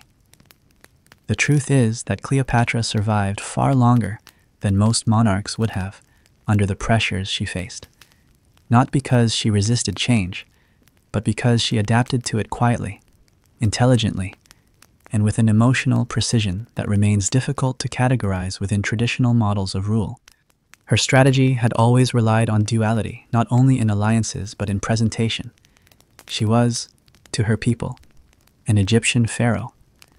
She spoke their language, wore the iconography of their gods, and participated in rites that had guided the rhythm of Nile life for centuries. Yet, to the wider world, she was Greek, descended from the Ptolemaic dynasty founded in the wake of Alexander the Great. She quoted philosophers, debated foreign envoys in their own languages, and understood the mechanics of Roman ambition with more clarity than many of the men who wielded it. This ability to inhabit multiple worlds gave her an unusual flexibility. She was not a chameleon, changing to please the room. Rather, she was a prism offering different reflections of power depending on who was looking. It was this very quality that unnerved her enemies. They could not predict her because she did not follow a single script. They could not contain her because she refused to anchor herself in a single narrative. And for a state like Rome, increasingly obsessed with order and control, that kind of ambiguity was intolerable. Octavian understood this better than anyone. He did not merely want Cleopatra defeated. He needed her to be legible. And so, in the years following her death, he and his supporters worked meticulously to redefine her, stripping away the layers that had made her unsettling and replacing them with a caricature that served their political agenda. The image of Cleopatra as seductress, as disruptor, as the foreign queen who ensnared Rome's generals, this was not simply propaganda. It was a form of containment. But myths, even when crafted with intention, tend to take on lives of their own. As Cleopatra's story spread through Roman literature, it began to shift. Poets who had never seen Egypt invented details. Playwrights imposed their own cultural anxieties onto her persona. Her voice, which had once spoken in so many tongues, was now refracted through others, each version more distorted than the last. And yet, despite or perhaps because of these distortions, she endured. There's something inherently magnetic about a figure who refuses to vanish. Cleopatra became more than a queen or a cautionary tale. She became a test of how history chooses what to remember, of how women in power are rendered legible by those who fear them, and of how silence can sometimes echo louder than triumph. The persistence of her image, across millennia and cultures, is not due to any single decision she made, but to the cumulative weight of her resistance. She did not fit, and she did not apologize. In the centuries after her death, Egypt transitioned fully into Roman administration. Prefects governed in the emperor's name. Temples were repurposed or left to fade, and the spiritual infrastructure that had once sustained Cleopatra's rule gradually diminished under the weight of imported systems. Alexandria remained a hub of learning and trade, but it was no longer a capital. The sense of proximity to power that had once defined the city slowly eroded, replaced by a new reality, one in which decisions were made far away, by people who would never walk its streets or drink from its wells. Yet for all this, the city retained a strange vitality. Perhaps it was the geography, the sea pressing in with its salted breath, the desert waiting just beyond. Or perhaps it was the layers of culture, still clinging to one another even as their origins blurred. In the courtyards of old villas, children still played beside statues whose names had been forgotten. In the corners of shrines no longer funded, priests whispered prayers out of habit more than faith. Life continued, unevenly, stubbornly. And somewhere beneath that continuation, Cleopatra's imprint remained. It was not in the coins, which bore other faces now, or in the records, which increasingly omitted her contributions. It was in the architecture of memory, the shape of stories told in passing, the elegance with which certain rituals were performed, the specific silences that lingered during festivals she had once presided over. Even in absence, she curated the rhythm of remembrance. As Rome marched on, reshaping provinces, extracting resources, and codifying authority, the legacy of Cleopatra existed in contrast. She had offered a different kind of rule, not less effective, but less legible to Roman expectations. Where Augustus brought uniformity, she had navigated plurality. Where Rome centralized, she had balanced. Where Roman law emphasized hierarchy, her governance had layered symbolism with function, integrating sacred and political roles in ways that confounded outsiders but worked within her context. For the future historians and artists, this contrast proved irresistible. Cleopatra became not just a figure to study, but a mirror through which societies examined their own values. She was romanticized, vilified, reinvented. Each generation found something different in her, often revealing more about themselves than about the queen they claimed to describe. She became the subject of opera, of painting, of political discourse. Her name adorned ships, perfumes, films, and conspiracy theories. Few historical figures have been so thoroughly decontextualized and yet remained so recognizably singular. And still, at the core of all this mythology, there remains the historical woman, shrewd, multilingual, politically astute, burdened by lineage, shaped by the expectations of gods and generals alike, a woman who had to navigate the personal and the geopolitical simultaneously, who could not afford to separate her affections from her survival, who stood beside two of the most powerful men in Roman history, not as ornament, but as negotiator, and who, when her world narrowed to the dimensions of a tomb, chose to die not in fear, but in alignment with a dignity Rome never understood. Maybe that's the part we forget most easily, not how she ruled or how she died, but how carefully she curated both, not as illusions, but as structures, because even the most fleeting of reigns, if shaped precisely, can leave marks that empires can't quite erase. Some things stay not because they're important, but because no one asked them to leave.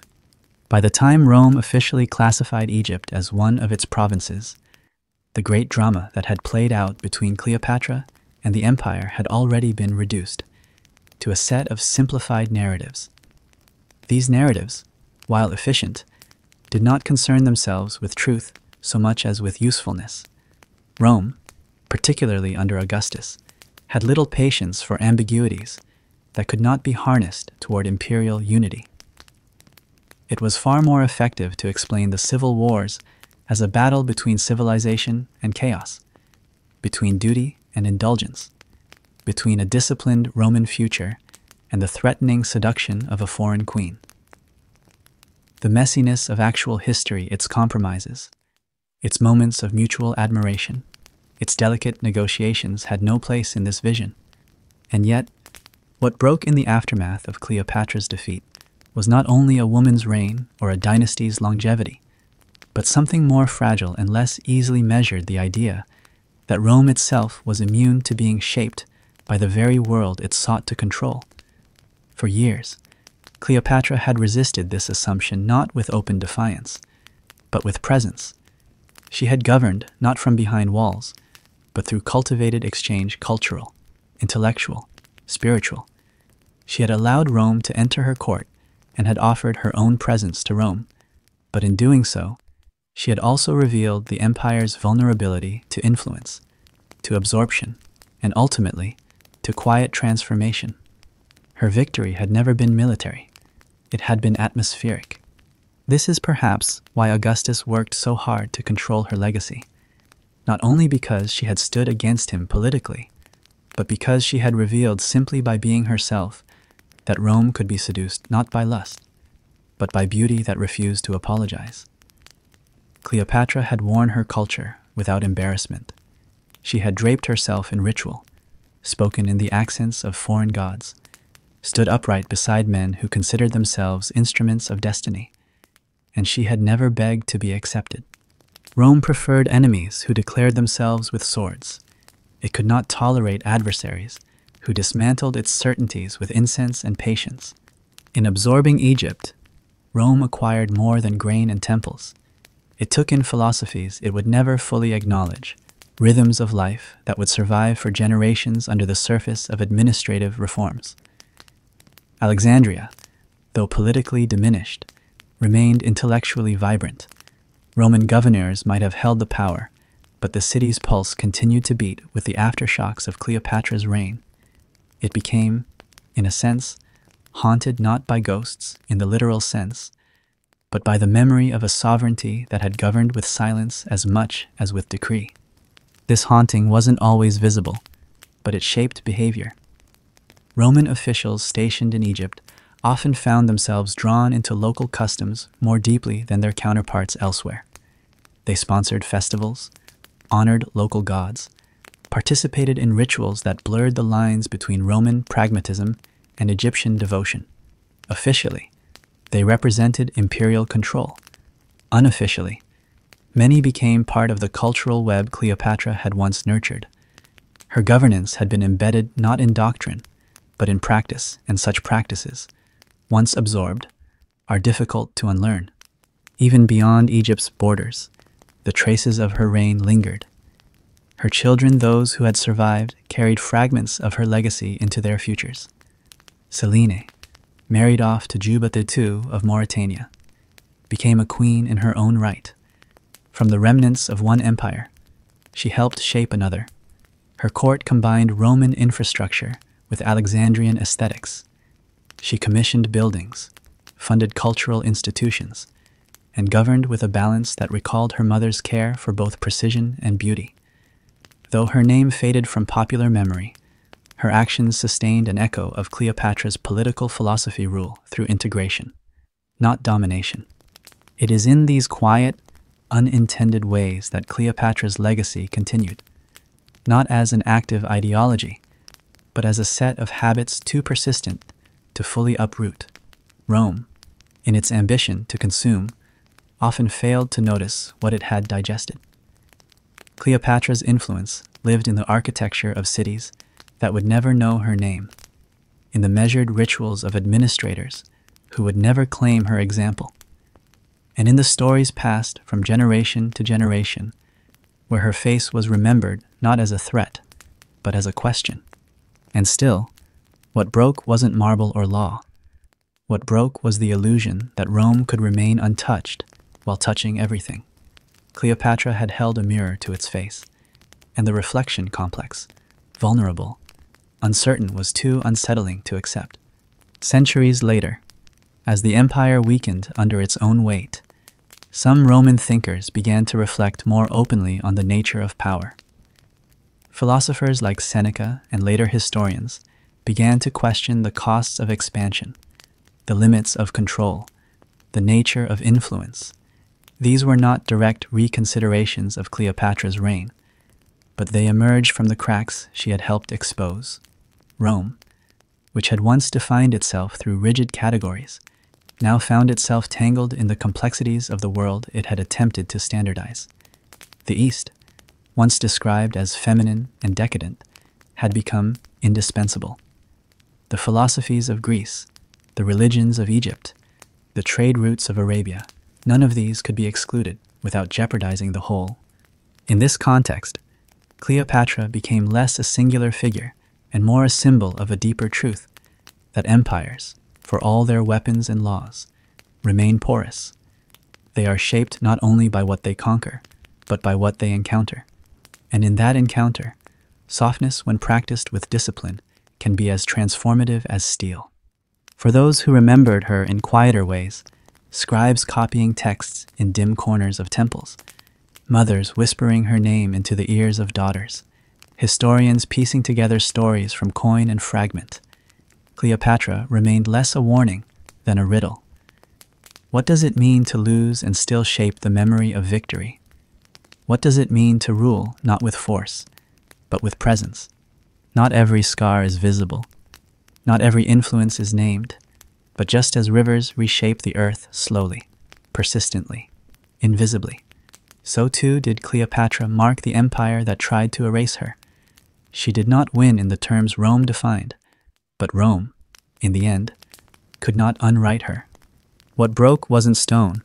It was the certainty that power must always look the same. Long after the monuments had weathered, after the names of emperors were recited more out of rote than reverence, and long after the empire that swallowed Egypt had itself become sediment beneath newer empires, Cleopatra's name remained afloat, barely tethered, but still glinting. She had not left behind an empire in the Roman sense, no string of conquests carved into distant hills, no imperial cult demanding loyalty from scattered governors, but she had left behind something more elusive, a disturbance in the script of how power was meant to behave. What Rome could never quite resolve about Cleopatra was the fact that she had played by many of its rules without ever submitting to them. She mastered their language, their legal mechanisms, even their political theater, yet she retained a sovereignty that remained unapologetically foreign, and not simply in the geographic sense. She carried with her the rhythms of a much older world, one shaped not by the blunt logic of expansion, but by an intricate dance of myth, memory, and rule rooted in cosmic continuity. Where Roman order was often projected through martial strength and urban standardization, hers was performed through ceremony, through lineage, through a quiet insistence that sovereignty did not have to shout to be real. And perhaps that is what Rome truly could not absorb, this different register of power, a kind of governance that operated not through visible conquest, but through symbolic coherence. Cleopatra did not need to announce herself in each province or inscribe her name across bridges and aqueducts. Her rule emanated through consistency, through the soft pressure of rituals repeated, the alignment of image and purpose, the seamless integration of her personal authority into the metaphysical scaffolding of Egyptian tradition.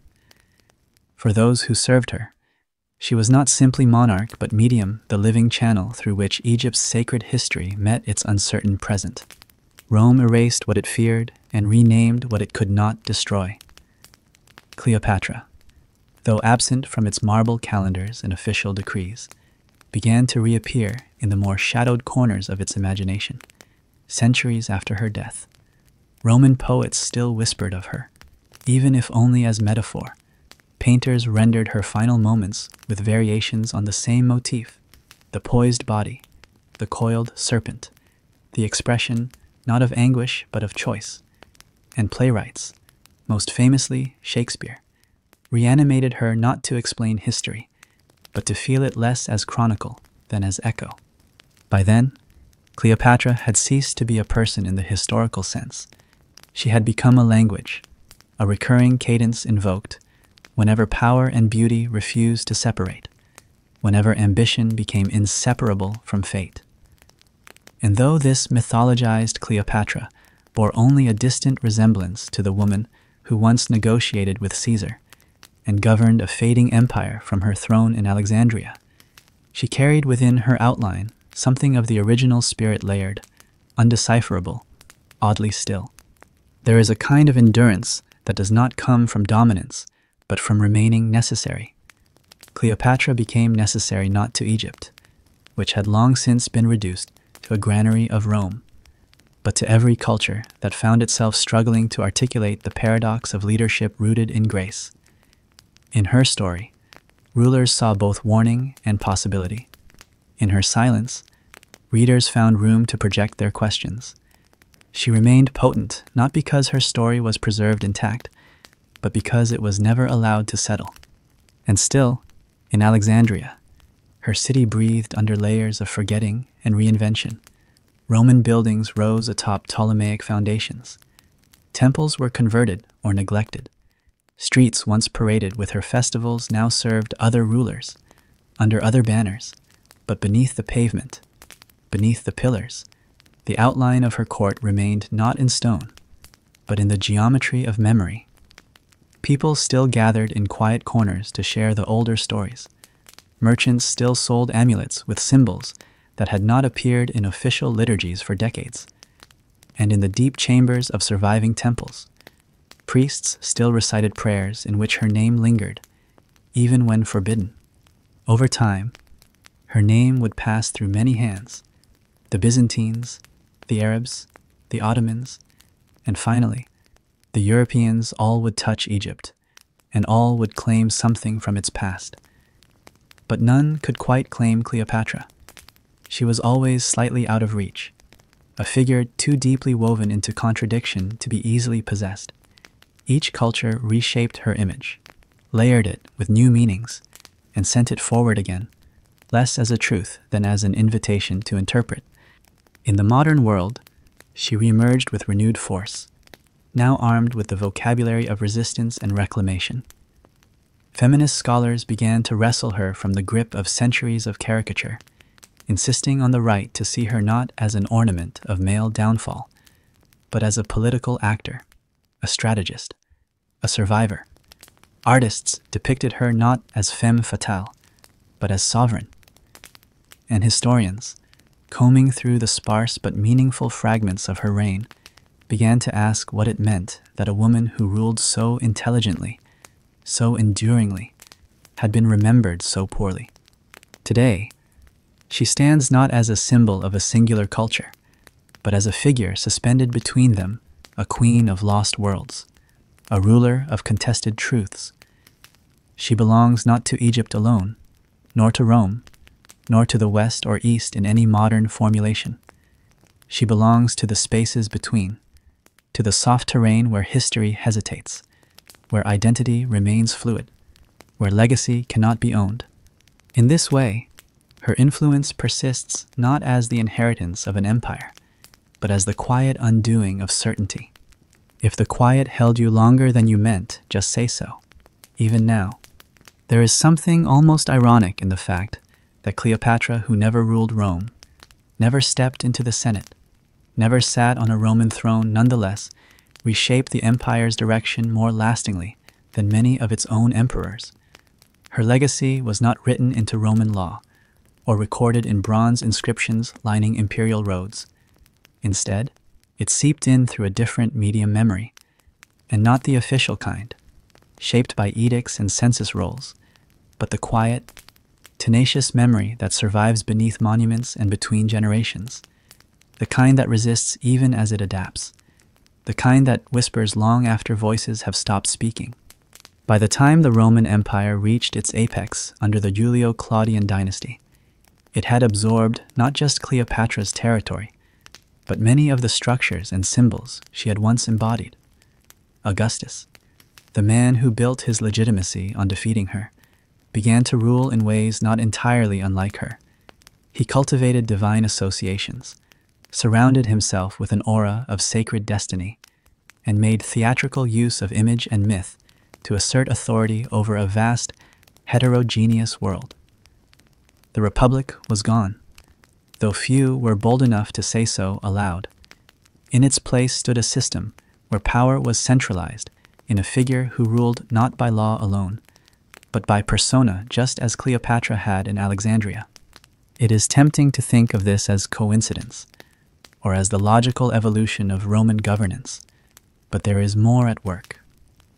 Cleopatra offered an alternate model of rule, one that Augustus initially defined himself against, but slowly came to mirror, albeit through Roman lenses, where she had invoked Isis and aligned herself with celestial imagery. Augustus styled himself as the bringer of peace and prosperity, as a living embodiment of the Roman order. Both cultivated iconography that transcended politics and appealed to the deeper rhythms of human longing, order, stability, beauty, continuity. She may have been defeated, but her methods endured, even in death. Then, Cleopatra remained present, not as an enemy, but as a template so influential that it could not be acknowledged directly. To praise her was dangerous, to imitate her, necessary. But her deeper legacy was not confined to statecraft or symbols. It existed in the unresolved questions her life forced into history. What does it mean to govern when the world demands that you justify not just your policies, but your existence? How do you maintain authority in a language not fully your own, surrounded by allies who cannot see past your origins? How do you love, negotiate, lead, and endure when every gesture is interpreted as strategy, every silence as manipulation?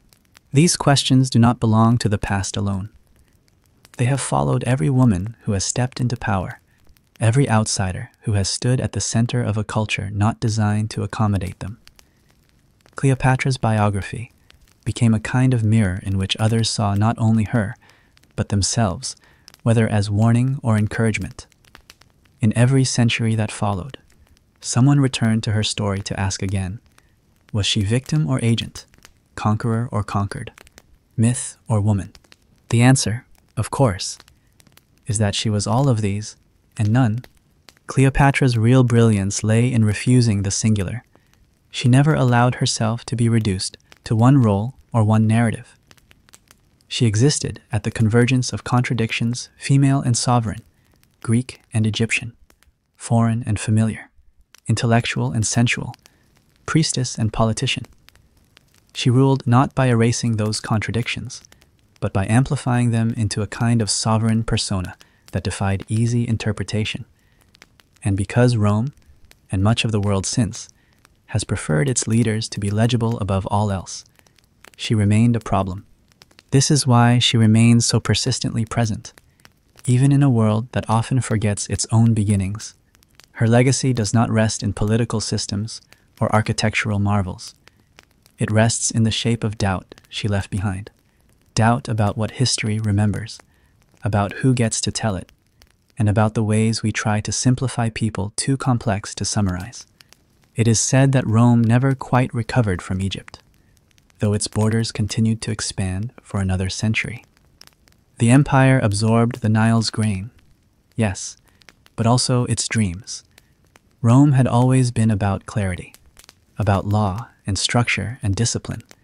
But after Cleopatra, its own narrative grew more theatrical, more mythological, more dependent on the kind of ritualized presence she had mastered. Even as it expanded outward, Rome became more like what it had conquered: elegant, ceremonial, self-conscious in its power. It became, in subtle and sometimes unwilling ways, the very thing it had once feared. This, perhaps, was Cleopatra's final undoing of Rome. Not in battle, not in alliance, but in influence. She did not bring about its immediate collapse, but she changed its direction just enough that it became something else, still Roman, but with a shadow it could never shake. We are taught to measure legacy by outcomes: territory gained, treaties signed, monuments raised, but there are other ways to understand impact. A gesture remembered, a silence that lingers, a refusal to vid. Cleopatra's story has never been contained to parchment or statue. It has survived through retellings that do not agree, through interpretations that cannot be reconciled. And yet, the core remains a woman who governed from the center of a dying dynasty and made it the focal point of global history for a moment longer than anyone thought possible. She left no empire, only a quiet undoing. And somehow, that was enough. If none of this is making sense anymore, you're exactly where you should be. You can almost feel the air settle against your skin, like a curtain lowering slowly. At the end of a performance, no one applauded, but everyone stayed to see. Maybe you're still here, because something in her story echoed faintly, like a name spoken in a language you don't quite remember, or a rhythm you've heard before but couldn't place. Or maybe you just needed to listen to something slower than time for a while. Either way, you made it. It's okay if none of the pieces quite fit. History doesn't always resolve. Sometimes it leaves you with fragments beautiful, bitter, unfinished. Sometimes what we learn isn't in what happened, but in how it felt to witness it unfold again, even softly, even centuries too late. Take a breath, if you haven't in a while. Let your body remember that it belongs to stillness as much as to motion. Let the questions fade without answers. They were never the point. If Cleopatra felt like more than a name tonight, if she reminded you of someone you knew, or once were, or hoped to become, that's a memory worth keeping, quietly, just for yourself. You've come far enough for one night. Let the quiet carry you now. And if sleep hasn't come yet, maybe this softened the weight. This was Boring History Nights. Until next time, sleep softly.